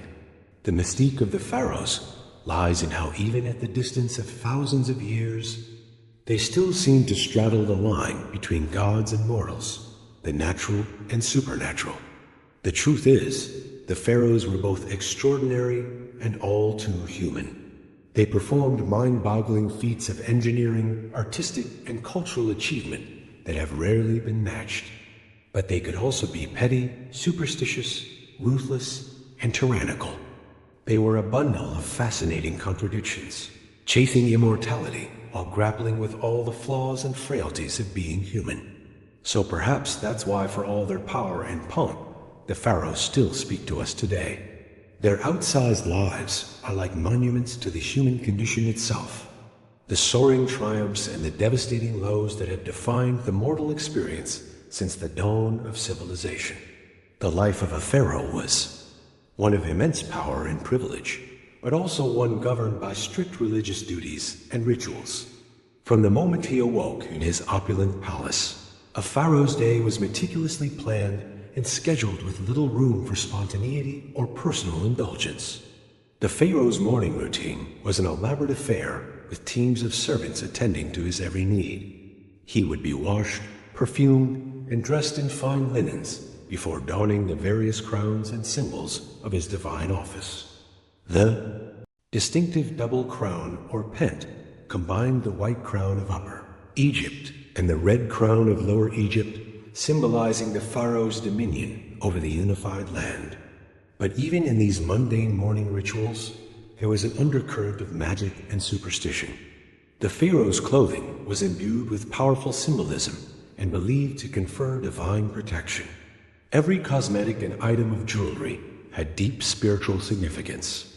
Even the pharaoh's daily ablutions were a sacred rite, with priests reciting spells and incantations as sacred water from the Nile was poured over his head. With his regalia in place, the pharaoh would then consume a light breakfast before beginning his packed schedule of daily duties. As the earthly embodiment of the god Horus, one of the pharaoh's most vital roles was as the supreme religious leader of Egypt. He was responsible for maintaining Mart, the cosmic order, in balance through his divine intercession with the gods. This meant that a significant portion of the pharaoh's day was taken up with religious ceremonies and temple rituals. He would make offerings to the gods, perform libations, and recite the necessary incantations to ensure the continued favor of the divine realm. These rituals were not just symbolic, but were believed to have a real and tangible impact on the prosperity and stability of Egypt. But the pharaoh was not just a religious figurehead. He was also the supreme political ruler of one of the most powerful empires of the ancient world.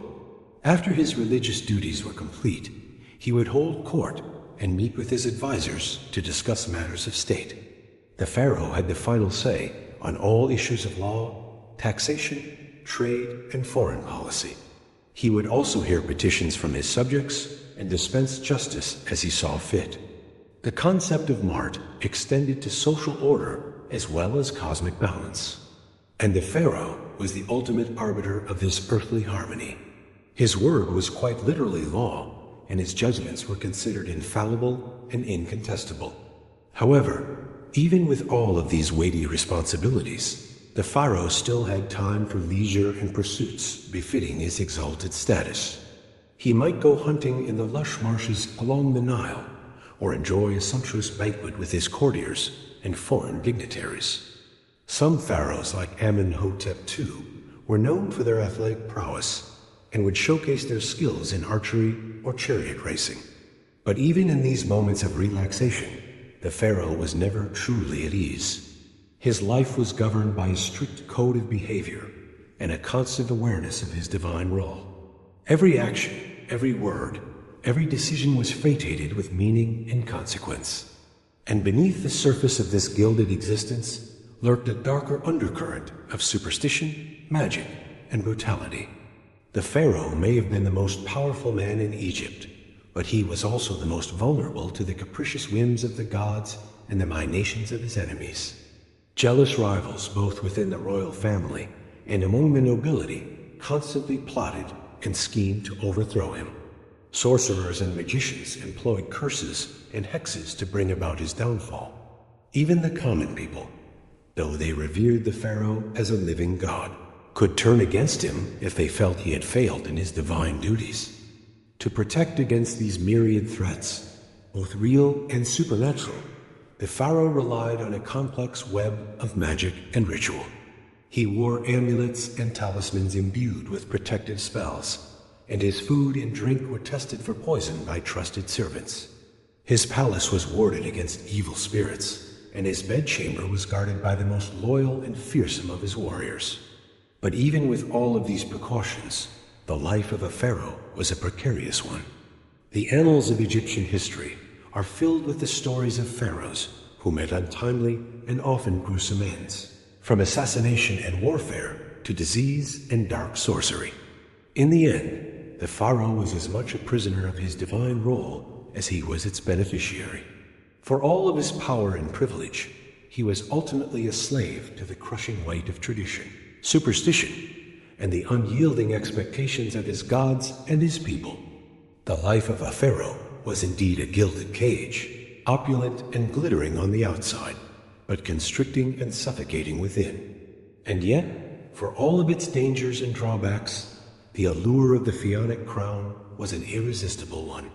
The chance to wield such godlike power, to shape the course of an empire, to have one's name etched into eternity. These were temptations that few could resist. And so, the cycle continued from one pharaoh to the next, each one striving to outdo his predecessors in grandeur and glory. Even as the shadow of mortality and the fickle favor of the gods loomed ever larger, such was the burden and the blessing of the pharaohs, the god-kings of ancient Egypt, whose lives and legacies continue to fascinate and enthrall us to this day. But the Pharaonic crown was a heavy one, both literally and figuratively.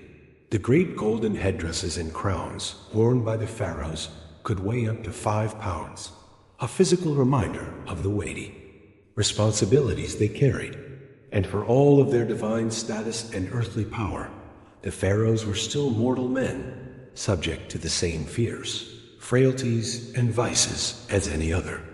Perhaps nowhere was this more evident than in the royal court, where the pharaoh was surrounded by a vast retinue of family, advisors, courtiers, and servants. While the pharaoh may have been the supreme ruler of Egypt, he still had to navigate the treacherous waters of court politics and intrigue on a daily basis. At the center of this was the royal family itself. The pharaoh typically had multiple wives, including a chief queen who held a special status and would bear the pharaoh's heir. But he also had a vast harem of lesser wives and concubines, many of whom were foreign princesses sent as diplomatic gifts to cement alliances with other nations.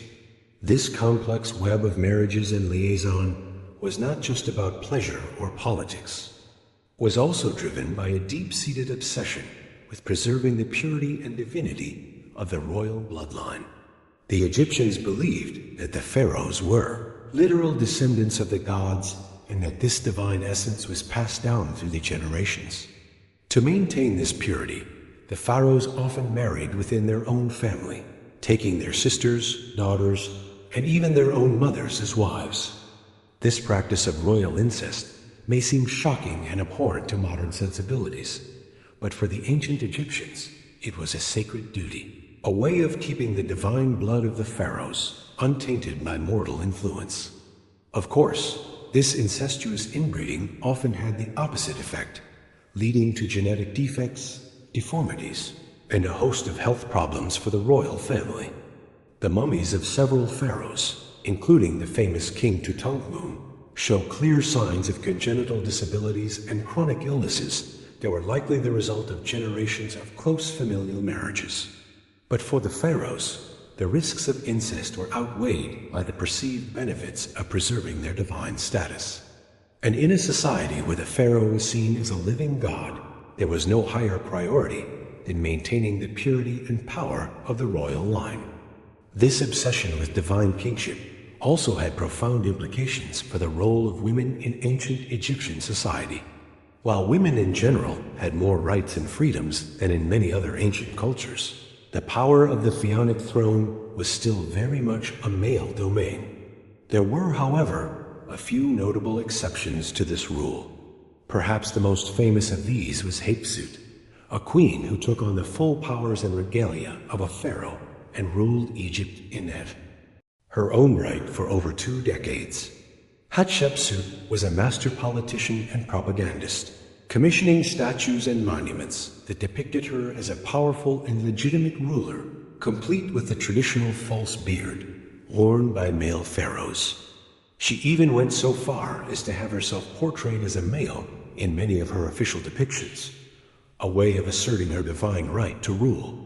But Hatshepsut's reign was the exception rather than the rule, and her successor, Thutmose III, went to great lengths to erase her memory and her monuments after her death.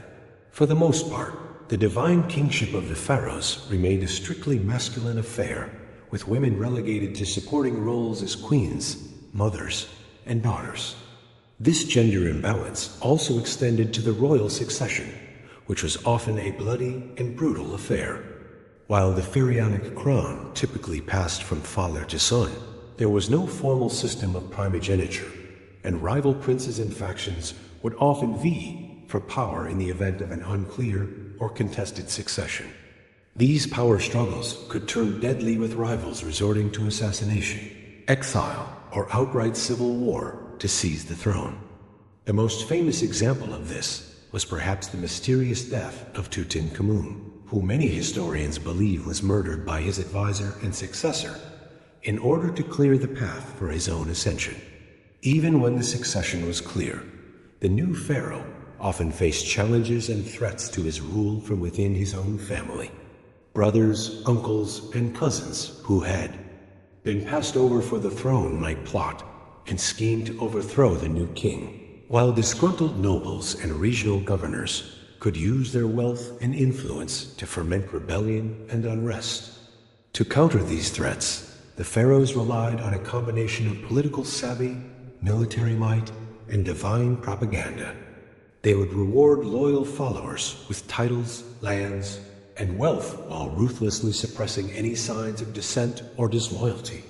They would also go to great lengths to emphasize their own divine status and right to rule, commissioning grand monuments and temples that celebrated their godly power and accomplishments. But even the mightiest pharaoh was still mortal, and the specter of death loomed large over the royal court. The Egyptians believed that the pharaoh as divine essence would live on in the afterlife, where he would join the gods in an eternal paradise. But to achieve this immortality, the pharaoh's body had to be preserved and protected, along with all the trappings of his earthly power and status. This belief in the afterlife was the driving force behind the construction of the Great Pyramids, the massive tombs that have become synonymous with ancient Egyptian culture.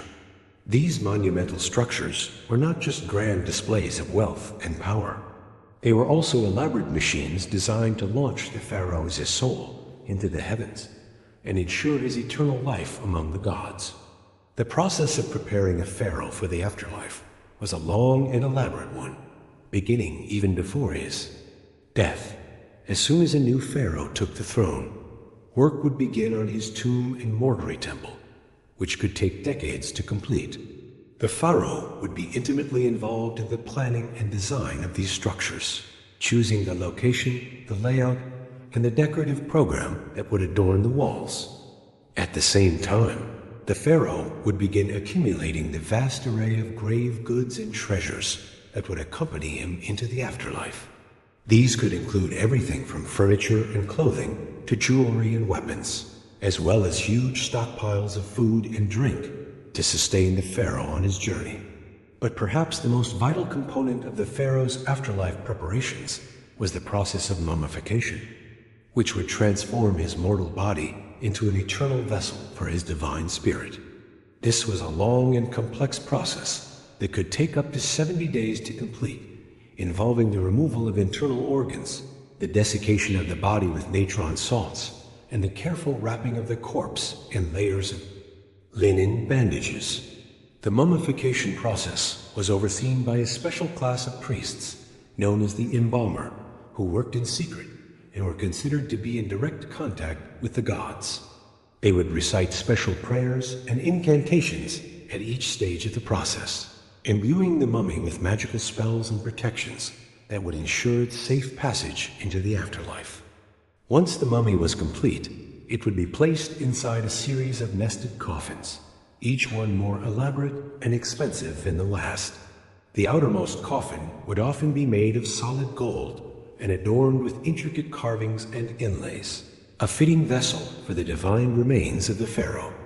The mummy and its coffins would then be transported in a grand procession to the pharaoh's tomb, where they would be sealed away in a hidden burial chamber along with all of the pharaoh, his grave goods and treasures. The tomb itself would be filled with even more offerings and artifacts, as well as elaborate fresco and carvings depicting the pharaoh as journey into the afterlife. But even with all of these elaborate preparations, the pharaohs were not content to leave their eternal fate to chance. Many of them became obsessed with the construction of their tombs, pouring vast resources and manpower into the building of ever more elaborate monuments to their own divinity. The most famous example of this is, of course, the Great Pyramid of Giza, built by the pharaoh Khufu around 2550 CE. This massive structure, which stood over 480 feet tall and contained more than 2 million blocks of limestone, was the tallest man-made structure in the world for over 3,800 years. The construction of the Great Pyramid was a monumental undertaking that required the labor of thousands of workers over the course of decades. The logistics of the project were staggering, involving the quarrying, transportation, and precise placement of millions of tons of stone, all without the benefit of modern machinery or technology. But for Khufu, the pyramid was more than just a feat of engineering. It was a symbol of his divine power and a guarantee of his eternal life. The pyramid was designed to align with the stars with shafts pointing toward the constellations of Orion and Sirius, which the Egyptians believed to be the celestial homes of the gods Osiris and Isis. Inside the pyramid, Khufu's mummy would have been placed in a granite sarcophagus in the heart of the structure, surrounded by treasure and protected by a complex system of passages, chambers, and booby traps designed to thwart would-be tomb robbers.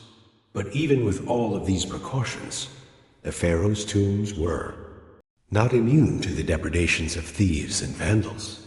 Over the centuries, Many of the great pyramids and tombs were broken into and looted, their treasures stolen, and their mummies desecrated.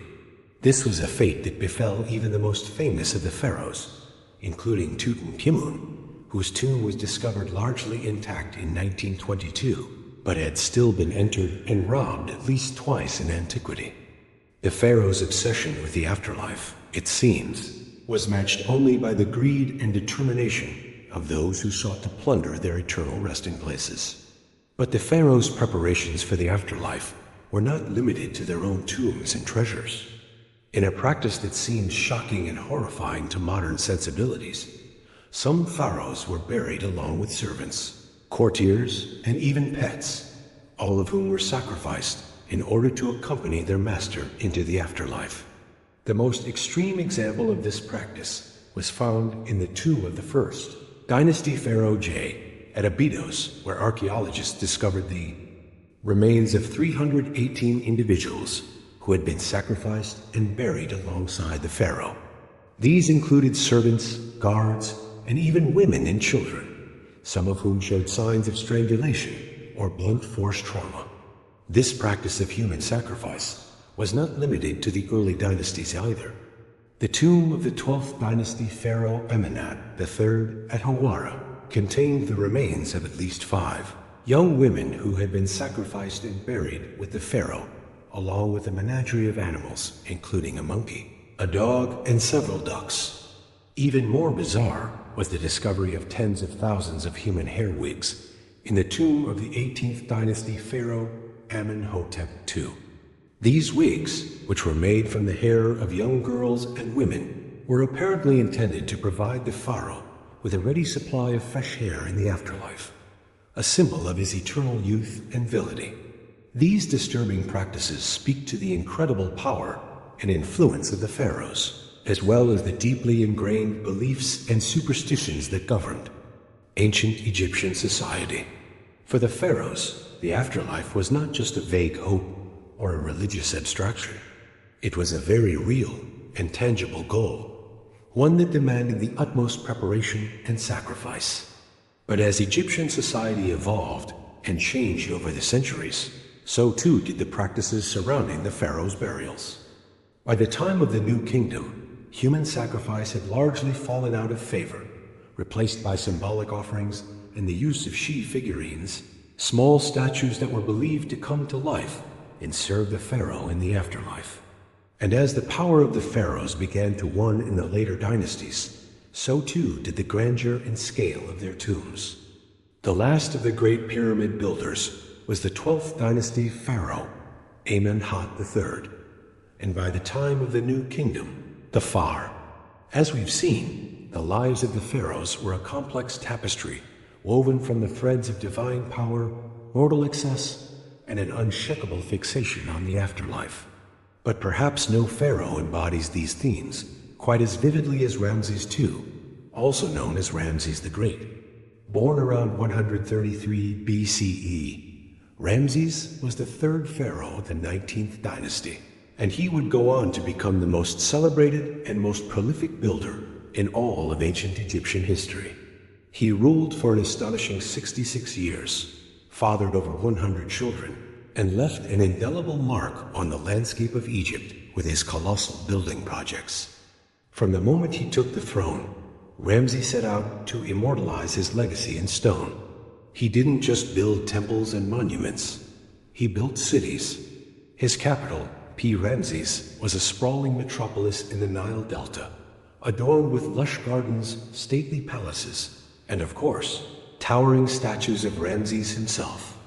The city was a testament to Ramses' wealth, power, and unrivaled ego. But Ramses didn't just build on a grand scale.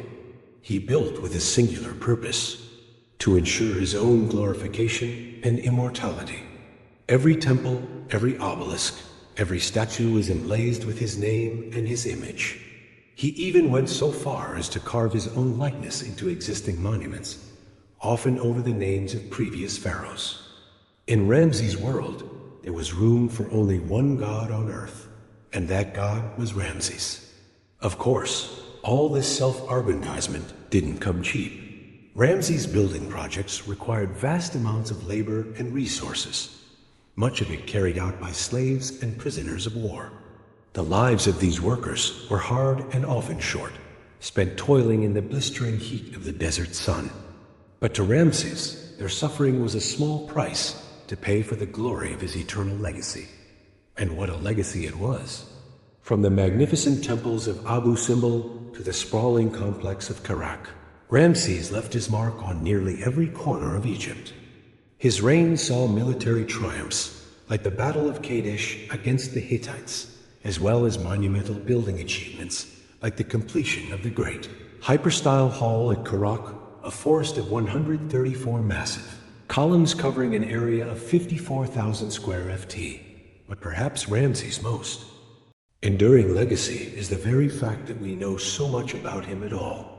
With his relentless self-promotion and larger-than-life persona, Ramses ensured that his name would live on long after his death, and live on it as Ramses remains one of the most famous and recognizable figures from the ancient world, a towering symbol of the power and majesty of the pharaohs. Of course, not all pharaohs were as successful in their quest for immortality as Ramses. Take, for example, the curious case of Akhenaten, the so-called heretic king who ruled during the 18th dynasty. Akhenaten is best known for his radical religious reforms, in which he abandoned the traditional pantheon of Egyptian gods in favor of a single deity, the Aten, represented by the solar disk. Akhenaten's devotion to the Aten was all-consuming. He built a new capital city, Akhetaten, dedicated solely to the worship of his one true god. He changed his name from Amenhotep IV to Akhenaten, meaning devoted to Aten. He even altered the traditional style of Egyptian art, eschewing the rigid formalized depictions of pharaohs and gods in favor of a more naturalistic, almost androgynous style. But Akhenaten's religious revolution was short-lived. After his death, his successors quickly abandoned Akhetaten and returned to the old gods, going so far as to deface and dismantle Akhenaten's monuments and temples. His name was struck from the records, his legacy all but erased. In the end, Akhenaten's single-minded devotion to his god led not to immortality, but to obscurity. And then there's the sad story of Tutankhamun, better known to us as King Tut. Tutankhamun is perhaps the most famous pharaoh of all time, thanks in large part to the stunning discovery of his intact tomb in 1922. But the life of this young king was marked by tragedy from the very start. Tutankhamun was born into a royal family in crisis.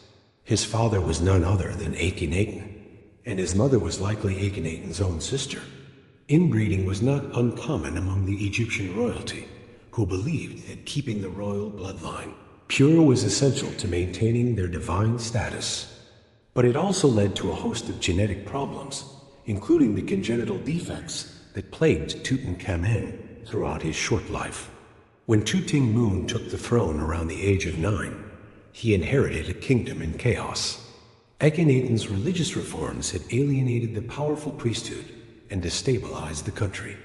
Tutankhamun's advisors, including the Vizier Eye and the General Horb, set about restoring the old order, reopening the temples, and re-establishing the cult of Amun. But Tutankhamun himself was a frail and sickly child, beset by a host of physical ailments. He suffered from a cleft palate, a clubbed foot, and a severe overbite.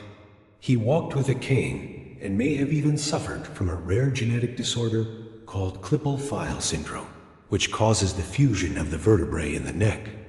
Despite his physical limitations, Tutankhamun did his best to fulfill his duties as pharaoh.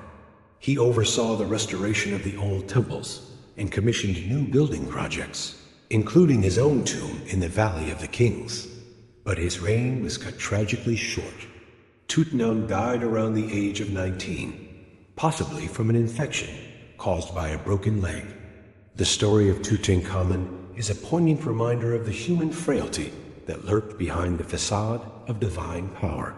For all their wealth and influence, the pharaohs were still mortal men, subject to the same flaws and weaknesses as the rest of us. And yet, through the enduring legacy of their tombs and their treasures, they achieved a kind of immortality after all. Not as gods, but as enduring symbols of a fascinating and mysterious world that continues to captivate us to this day. As we've journeyed through the lives of these legendary rulers, from the excesses of Ramses to the enigma of Akhenaten to the tragedy of Tutankhamun, one thing becomes clear. The pharaohs were as complex and multifaceted as the civilization they ruled. They were gods and men, builders and destroyers, visionaries and tyrants. They lived lives of unimaginable splendor and opulence, but they were also haunted by the specter of death and the relentless pursuit of immortality. In the end, perhaps it is this very complexity that makes the pharaohs so endlessly fascinating to us. They were not just historical figures, but mythic archetypes embodying the timeless themes of power, ambition, and the search for meaning in the face of mortality. And through the enduring legacy of their monuments and their stories, they continue to speak to us across the millennia, whispering secrets of a world long vanished but never truly lost. As we marvel at the pyramids and the temples, the golden masks and the hieroglyphic inscriptions, we are reminded of the indomitable human spirit that drove these ancient kings to reach for the stars. And we are humbled by the realization that for all their godlike power, they were ultimately as mortal as the rest of us, subject to the same joys and sorrows, triumphs and tragedies that define the human experience. So let us pay tribute to the pharaohs, those towering figures who shaped the course of history and left an indelible mark on the sands of time. Let us remember them not just as distant mythical figures, but as flesh and blood human beings with all their flaws and foibles, their dreams and their despairs. And let us learn from their stories, both the inspiring and the cautionary, as we navigate our own paths through the shifting sands of life. For in the end, the legacy of the pharaohs is not just a matter of bricks and mortar, gold and granite. It is a testament to the enduring power of the human spirit, to our unquenchable thirst for meaning and purpose, for beauty and transcendence. And it is a reminder that no matter how mighty we may become, we are all part of a tapestry far greater and more enduring than any one of us can ever hope to be. So let us give thanks for the pharaohs and for all those who came before and after them, who strived and struggled and left their mark upon the world, and let us carry their stories with us as we venture forth into the unknown, armed with the wisdom of the ages and the courage of our convictions. For in the end, the measure of a life is not in the splendor of its monuments or the grandeur of its tombs, but in the love and compassion we show to one another and in the legacy of hope and resilience we leave behind. And in this, the pharaohs, for all their flaws and failings, have much to teach us still. As we delve deeper into the shadowy world of the pharaohs, we must also acknowledge the intricate web of royal relationships and rivalries that shape their lives and legacies. Behind the gilded facades of the palaces, a complex tapestry of family dynamics, political alliances, and power struggles played out, often with devastating consequences. At the heart of the royal household was the pharaoh's inner circle of queens, concubines, and children. While the pharaoh was the supreme ruler, his queens could wield significant influence, particularly if they bore him a male heir. The great royal wife or chief queen held a privileged position and might even rule as regent if the pharaoh died before his successor came of age. Such was the case with Hat, Shepsut, who boldly assumed the full powers and regalia of a pharaoh herself after the death of her husband Thutmose II. But alongside these influential queens were countless lesser wives and concubines who populated the royal harem. These women, often from noble families or foreign princesses sent to cement diplomatic ties, vied for the pharaoh's favor and the chance to bear his children. The royal court buzzed with gossip, intrigue, and shifting alliances as different factions jockeyed for position. Most disturbing of all were the instances of incest that occurred within the royal family. Pharaohs often married their own sisters or half-sisters, and occasionally even their daughters, to keep the royal bloodline pure. It was believed that the pharaoh, as a living god, could only beget a legitimate heir through union with another divinity, even if that meant keeping it in the family. This practice may have contributed to genetic disorders and abnormalities in some royal offspring. Of course, not all royal siblings married each other. Some rivalries between princes and princesses burned red hot, exploding into murderous power grabs. Take, for example, the suspected plot by Ramses III's secondary wife Tyr to assassinate the pharaoh and install her own son Pentuer on the throne instead of the chosen crown prince. Ramses IV, ancient papyrus corp records paint a chilling picture of a Harun conspiracy that ended in convictions and executions. Even the legendary Cleopatra III, last of the Ptolemaic dynasty, was no stranger to ruthless family rivalries. She allegedly had her own younger sister, Arsinoe IV, murdered to solidify her claim to the throne. In a world where royal blood was both a ticket to power and a reason to be eliminated by one's rivals, perhaps the frequent depictions of the pharaoh smiting his enemies take on an even darker meaning. But beyond the backstabbing intrigues of the royal court, the pharaoh's family relationships could also be touchingly human. Ramses II, for instance, honored his chief queen Nefertari with a lavishly decorated tomb and a magnificent temple at Abu Simbel. And even the oft-tilified Akhenaten, who upended Egyptian religion and art during his reign, is shown in tender scenes with his wife Nefertiti and their daughters. In the end, perhaps these familiar bonds offered a bit of solace and sanity in the gilded cage of the royal palace. But make no mistake, being a pharaoh's relative was a double-edged sword that could cut short even the most regal life. From the incestuous unions to the cutthroat rivalries, the twisted family trees of the pharaohs bore strange and often poisonous fruit. The royal family was the most exclusive club in ancient Egypt, and possibly the most dangerous. As we turn now to examine the pharaoh's exalted role as a living god on earth, keep in mind the tangled human relationships that lurked beneath that lofty divine surface. The pharaoh may have been the sun around which the Egyptian universe revolved, but the gravity of family and political forces also yanked him in unpredictable directions, even as he strove to maintain cosmic order and harmony. In the world view of the ancient Egyptians, the pharaoh was no mere mortal ruler. He, or in rare cases she was a living god, the divine embodiment of the falcon-headed sky god, Horus, on earth. As the intermediary between the heavenly realm of the gods and the earthly domain of humans, the pharaoh played a vital role in maintaining the cosmic order, balance, and justice that held chaos at bay. This concept of divine kingship elevated the pharaoh to a superhuman status and imbued his every action with cosmic significance. From the moment of his coronation, when he assumed the double crown of Upper and Lower Egypt, the pharaoh ceased to be fully human and became a conduit for divine power. His word was law. His decrees were the will of the gods, and his very being was sacrosanct. One of the most visible manifestations of the pharaoh's divinity were the sprawling temple complexes that dotted the land. These weren't just places of worship. They were the earthly mansions of the gods where the pharaoh performed sacred rituals to maintain the vital link between the human and divine spheres.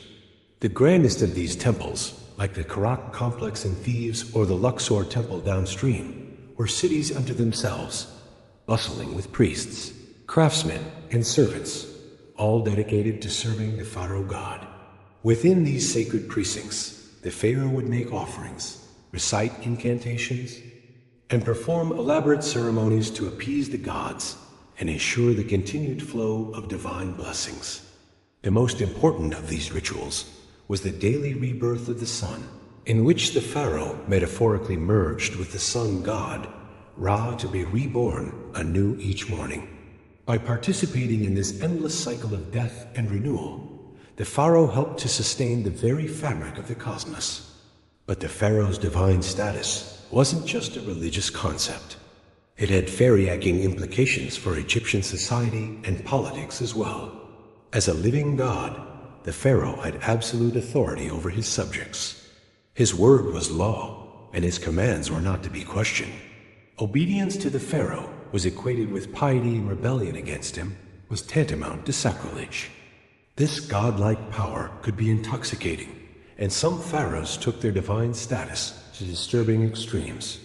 Perhaps the most notorious example was Amenhotep IV, better known as Akhenaten, who appended centuries of Egyptian religious tradition by proclaiming the sun disk A10N as the one true God and himself as its sole prophet.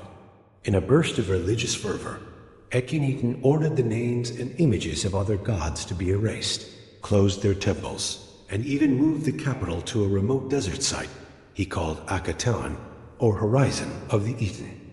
While Akhenaten's religious revolution was short-lived, it showcased the immense power and influence a pharaoh could wield as a divine ruler. The fact that he could single-handedly overturn the entire pantheon of Egyptian gods and impose a new state religion by sheer force of will speaks volumes about the pharaoh as godlike authority.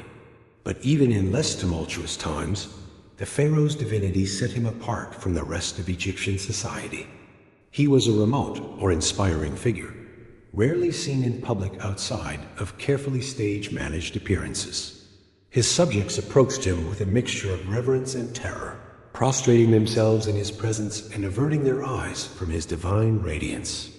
Even his courtiers and officials had to tread carefully lest they overstep their bounds and incur his godly wrath. In a very real sense, the pharaoh was the linchpin that held the entire edifice of ancient Egyptian civilization together. As long as he performed his divine duties and maintained Mart, the cosmic order, all was well. But if he faltered or failed in his responsibilities, it could spell disaster for the whole land.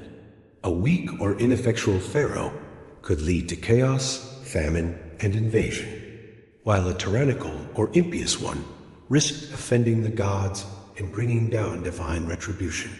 It's no wonder then that the Egyptians invested so much time, labor, and resources into exalting and glorifying their pharaohs.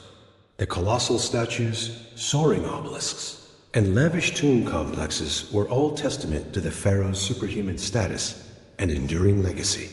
They were also a way of bolstering his divine power and reinforcing his vital role in the cosmic order.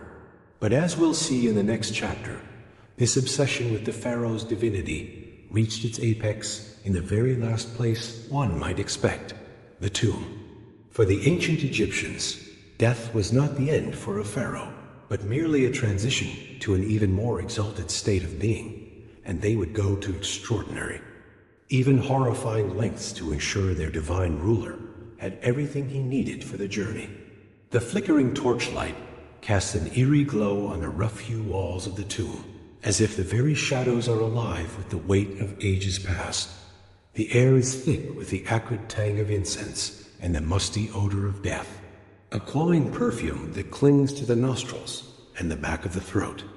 Deeper and deeper we descend into the very bowels of the earth, following in the footsteps of the pharaoh on his final journey into the afterlife. For the ancient Egyptians, death was not something to be feared, but rather a doorway to a new and glorious existence. They believed that life on earth was but a brief prelude to an eternal hereafter, where the deceased would dwell in paradise with the gods, feasting and making merry for all eternity. But to achieve this blessed state, one had to be properly prepared both spiritually and materially. And no one was better prepared for the afterlife than the pharaohs. From the moment they ascended the throne, they began planning for their eventual demise with a single-minded focus that bordered on the obsessive. Vast resources were poured into the construction of their tombs and honorary temples, veritable cities of the dead that would serve as their eternal abatis. The most iconic of these, of course, are the Great Pyramids that loom over the Giza Plateau. These monumental structures built during the Old Kingdom were more than just tombs. They were cosmic engines designed to launch the pharaoh's soul into the heavens to take its place among the stars. The pyramid's smooth sloping sides were meant to evoke the primordial mound of creation, while its precise alignment to the cardinal points mirrored the order and symmetry of the cosmos itself. But even more vital than the tomb itself was the complex process of preparing the pharaoh as body for the afterlife. The ancient Egyptians believed that the physical form was just as important as the spiritual essence, and that the two had to be preserved together for eternity. And so, in the sacred rites of mummification, the pharaoh's corpse was transformed from a lifeless husk into a vessel for immortality. For 70 days, the body was dried and desiccated with natron salt, its organs removed and carefully preserved in Coptic jars. Then, in an elaborate ritual that could take weeks, the mummy was anointed with sacred oils, wrapped in countless layers of linen bandages, and adorned with protective amulets and jewelry. The face was often covered with a lei-like mask of gold and precious stones, an idealized portrait of the pharaoh in all his divine glory. But the pharaoh's journey was far from over. Once the mummy was complete, it had to be transported to the tomb in a grandiose procession, accompanied by priests chanting hymns and spells to ward off evil spirits. The sarcophagus was then lowered into the burial chamber, surrounded by all the grave goods the pharaoh would need in the afterlife. Furniture, clothing, jewelry, even food and drink to sustain him on his eternal journey. And here is where the pharaoh's preparations took a darker, more disturbing turn. For some rulers, it wasn't enough to be buried with mere objects. They wanted to be accompanied by actual living servants, ready to attend to their every whim in the hereafter. These unfortunate souls, known as retainers, were often the pharaoh's most loyal courtiers and officials, handpicked to serve him in death as they had in life. The practice of human sacrifice was not uncommon in the early dynasties of ancient Egypt, particularly during the First Dynasty. Archaeological evidence from this period reveals numerous subsidiary burials surrounding the tombs of pharaohs like Horahar and Je, containing the remains of servants, bodyguards, and even women and dwarves who were believed to have special powers. One of the most chilling examples comes from the tomb of King Je at Abydos, where the remains of over 300 individuals were found buried in neat rows, like a macabre honor guard flanking the pharaoh's final resting place. Many of the bodies showed signs of strangulation or blunt force trauma, suggesting that they had been deliberately killed to accompany their ruler into the afterlife. But perhaps even more unsettling than the human sacrifices were the animal ones. Countless mummified cats, dogs, monkeys, and even lions have been found in Egyptian tombs, often lavishly wrapped and adorned like miniature pharaohs themselves. These beloved pets were believed to provide companionship and protection for their masters in the afterlife, a consolation prize of sorts for an eternity spent in the dark. And then there were the more bizarre grave goods, like the millions of human hair wigs found in some tombs. These elaborate hair pieces made from the shawl locks of courtiers and slaves were meant to ensure that the pharaoh always had a fresh coiffure, even in the afterlife. The ancient Egyptians believed that hair had magical properties and that a full luxuriant wig was a sign of vitality and power. But as the centuries passed, the practice of human sacrifice gradually fell out of favor. By the time of the New Kingdom, the idea of killing servants to serve the pharaoh in the afterlife was seen as barbaric and uncivilized. Instead, the Egyptians turned to more symbolic methods, like placing sheepy figurines in the tomb to magically come to life and perform menial tasks for the deceased. Yet even as the physical sacrifices faded away, the psychological toll of the pharaoh's obsession with the afterlife remained. The vast resources and manpower poured into their tombs' endurary cults siphoned away wealth and labor from the living, while the idea of a ruler who could command obedience even in death cast a long shadow over Egyptian society. And in the end, for all their elaborate preparations and precautions, the pharaohs could not escape the ravages of time and tomb robbers. Many of their carefully constructed resting places were plundered and desecrated over the millennia. Their mummies and grave goods scattered to the four winds. In a bitter irony, the very measures they took to ensure their immortality ended up being their undoing. But even in death, the pharaohs continue to fascinate and horrify us in equal measure. Their mummies, with their uncanny lifelike expressions and aura of ancient power, have become the stuff of legend and popular culture. And as we peer into their tombs and sarcophagi, we cannot help but feel a shiver of awe and revulsion at the lengths they went to in pursuit of eternal life. For the pharaohs, death was not the end, but merely the beginning of a new and glorious existence. But as we have seen, that existence came at a terrible cost, measured in human lives and labors. And in the end, perhaps the most disturbing thing about the pharaoh's afterlife obsession is not what it says about them, but what it says about us and our own deep-seated fears and fascinations with the great beyond. As we emerge from the Stygian depths of the pharaoh's tombs, blinking in the harsh light of the modern day, we cannot help but feel a sense of vertigo, a disorientation at the vast gulf of time and culture that separates us from these ancient god-kings. And yet, for all their alienness and inscrutability, there is something strangely familiar about them too. A recognition of the eternal human struggle against the forces of death and decay. In our own way, we are all pharaohs building our own metaphorical pyramids and filling our own virtual tombs with the trappings of our earthly existence. We may not command armies of servants or erect colossal monuments to our own divinity, but we are all engaged in the same basic quest for meaning and immortality in the face of a void. And so, as we bid farewell to the pharaohs and their haunted realm, let us take a moment to reflect on the enduring power of their legacy. In the end, perhaps the most fitting tribute to the pharaohs is not the golden grandeur of their tombs, but the simple fact that we are still talking about them, still trying to unravel the mysteries of their lives and deaths thousands of years after they walked the earth. In a way, they have achieved the very thing they sought so desperately in life, a kind of immortality, a persistence in memory and myth that transcends the bounds of time and space. And so let us raise a metaphorical glass to the pharaohs, those strange and terrible demigods who ruled over the sands of Egypt so long ago. May they rest in peace, secure in the knowledge that their names and deeds will never be forgotten. As long as there are those who seek to peer into the shadows of the past and grapple with the eternal questions of life, death, and what lies beyond. As we've seen, the pharaohs of ancient Egypt lived lives of luxury, power, and religious devotion unparalleled in the ancient world. But for all their godlike status and opulence, one distinct fact remained.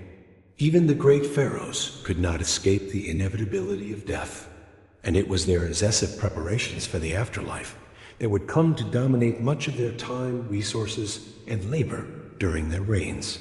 The Egyptian preoccupation with death and what lay beyond stemmed from their belief in an eternal afterlife. They envisioned a paradise where they would continue to live as they had on earth, engaging in the same daily routines and pastimes. But to achieve this immortality, great pains had to be taken to preserve the body and provide all the necessities the deceased pharaoh would need. This is where the famous Egyptian practice of mummification comes in. The elaborate process could take up to 70 days and involved removing internal organs, drying out the body with natron salt, and wrapping it in layers of linen. Performed by skilled embalmer, mummification was a vital step to ensure the pharaoh's body would remain intact for the afterlife. But a well-preserved mummy wasn't enough. The eternal pharaoh would also need food, clothing, furniture, jewelry, and entertainment to sustain and occupy them. Enter the grave goods. Tombs were packed with all manner of worldly possessions. From basic necessities to intricate works of art, the famous golden death mask of Tutankhamun is just one example of the literal treasures the pharaohs took with them.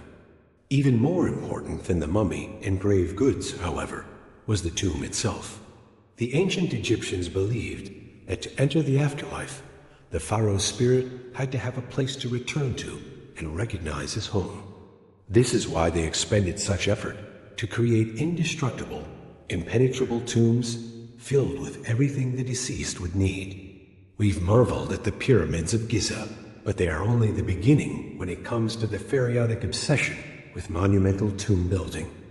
In the Valley of the Kings near Thebes, later, pharaohs abandoned the conspicuous pyramids and instead carved their tombs deep into the mountains. These sprawling rocky tunnel systems were designed to foil grave robbers and protect the pharaoh's spirit for all of eternity.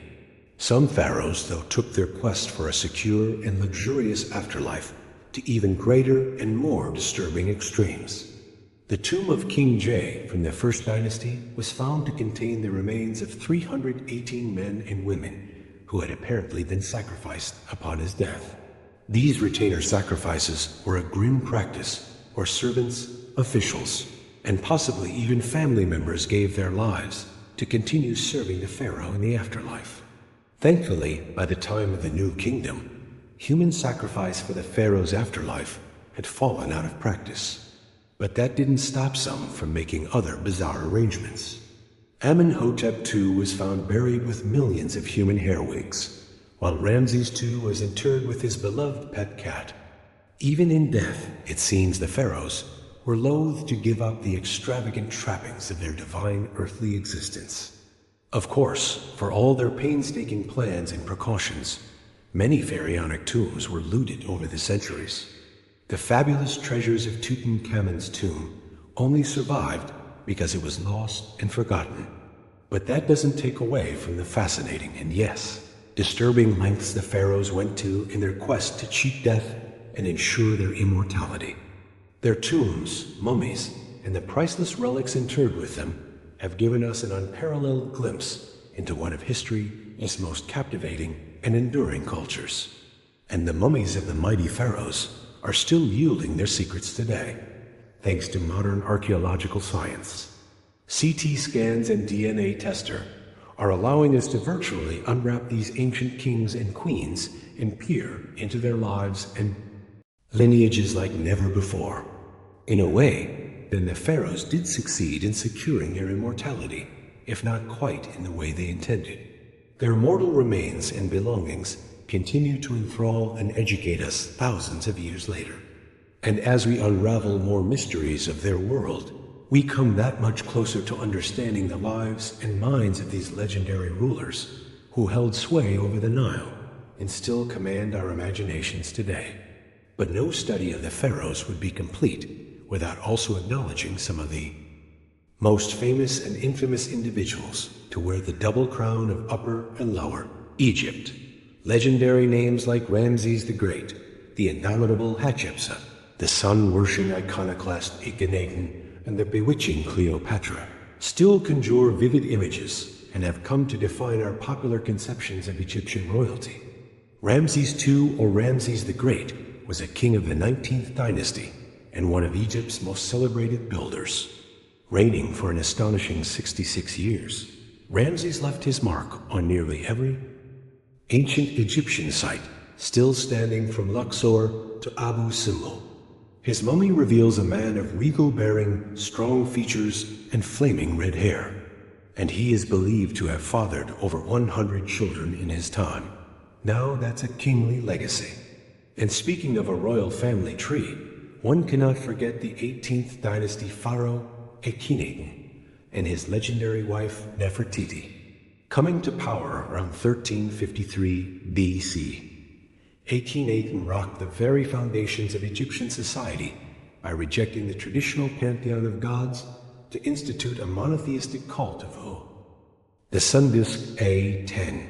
He even changed his name from Amen, Hotep IV to Akhenaten, or devoted to Eden, as part of his religious revolution. Aiding him in this spiritual shakeup was his beautiful and clever chief queen Nefertiti, whose famous painted limestone bust has come to symbolize ancient Egyptian glamour and intrigue. But the 18 experiment was short-lived. After Akhenaten's death, his son, A young king you may have heard of by the name of Tutankhamun reversed his father's decree and restored the old gods, condemning Akhenaten to the ignoble fate of having his name struck from official records and monuments. Of course, any mention of Egyptian rulers would be incomplete without Cleopatra, the last active pharaoh and Ptolemaic queen who has become the very archetype of the irresistible temptress. But Cleopatra was much more than a mere seductress. She was a brilliant politician, speaker of 9 languages, and a shrewd strategist who captivated the likes of Julius Caesar and Mark Antony. Though her reign ended with the fall of Egypt to Rome, Cleopatra's legend has only grown in the centuries since.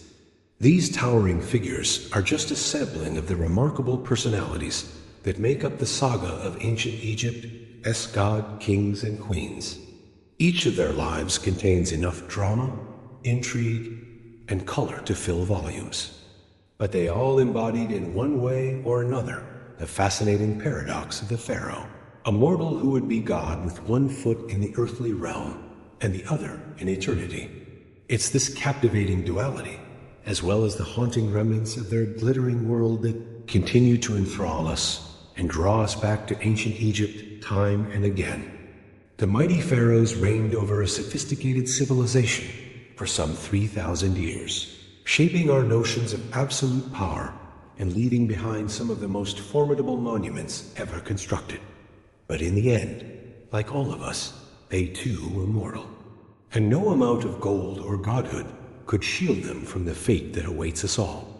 Within their tombs, temples, and mummies, they left tantalizing hints of their larger-than-life existence, shot through with the universal human hopes and fears we can all recognize. And that perhaps is their greatest legacy of all, the eternal reminder that even the most exalted among us desire nothing more than to be remembered. As we close this chapter on the lives of the pharaohs, take a moment to reflect on all we've uncovered, the sacred and the profane, the awe-inspiring and the unsettling. These ancient god-kings have much to teach us still about power, belief, legacy, and the enduring fascination of a long-lost world we are only beginning to understand. The mighty pharaohs in all their dazzling, dramatic, and disturbing glory will never cease to captivate us, inviting us to unravel the mysteries of their age and our own. And the inquiring mind will always heed the call to wade deeper into the past, where these legendary rulers await with their eternal secrets. As we've seen, the ancient Egyptian pharaohs lived lives of incredible power and privilege, but also darkness and brutality. From their opulent palaces to their obsessive preparations for the afterlife, these divine rulers shaped every aspect of their kingdom's culture, religion, and history. Even today, thousands of years later, the pharaohs continue to captivate us with their larger-than-life personalities, their monumental building projects, and the enduring mysteries they left behind. New discoveries and advanced scientific techniques are allowing us to unravel their secrets like never before. From the familial relationships revealed by DNA, testing of mummies, to the complex trade networks traced through isotope analysis.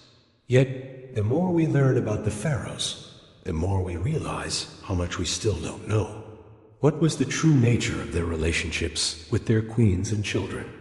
How did they really wield their immense power behind closed palace doors? What did they believe would await them in the afterlife? They spent so much time and effort preparing for. These questions may never be fully answered, but that's part of what keeps us so endlessly fascinated by these towering figures of history. In a way, the pharaohs achieved their dream of immortality, not just through their elaborate tombs and mummification rituals, but through the indelible mark they left on the human imagination. From the boy king Tutankhamun to the great warrior Ramses II to the legendary beauty Cleopatra, the pharaohs continue to loom large in our collective consciousness. Their stories told and retold in countless books, movies, and documentaries. They've become more than historical figures. They've become mythic archetypes embodying timeless themes of power, ambition, love, and death. In the end, perhaps that's the Pharaoh's true legacy. Not the treasure-filled tombs or inspiring pyramids they left behind, but the way they've shaped our understanding of what it means to be human. Through their triumphs and failures, their brilliance and their brutality, they remind us of the heights and depths we're all capable of. The eternal human struggle to leave our mark on the world and grapple with our own mortality. So the next time you see an image of a pharaoh, whether it's the iconic death mask of Tutankhamun or a faded hieroglyph carved into an ancient temple wall, take a moment to reflect on the complex, fascinating, and often disturbing world they inhabited. And remember that even the mightiest among us are ultimately subject to the same fundamental questions and challenges that have defined the human experience for millennia. Thank you for joining me on this journey through the lives of the ancient Egyptian pharaohs. I hope you found it as enlightening and captivating as I have.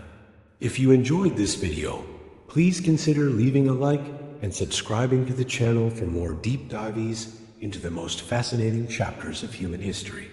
Ones that just might change the way you think about your own place in the grand sweep of time. Until next time.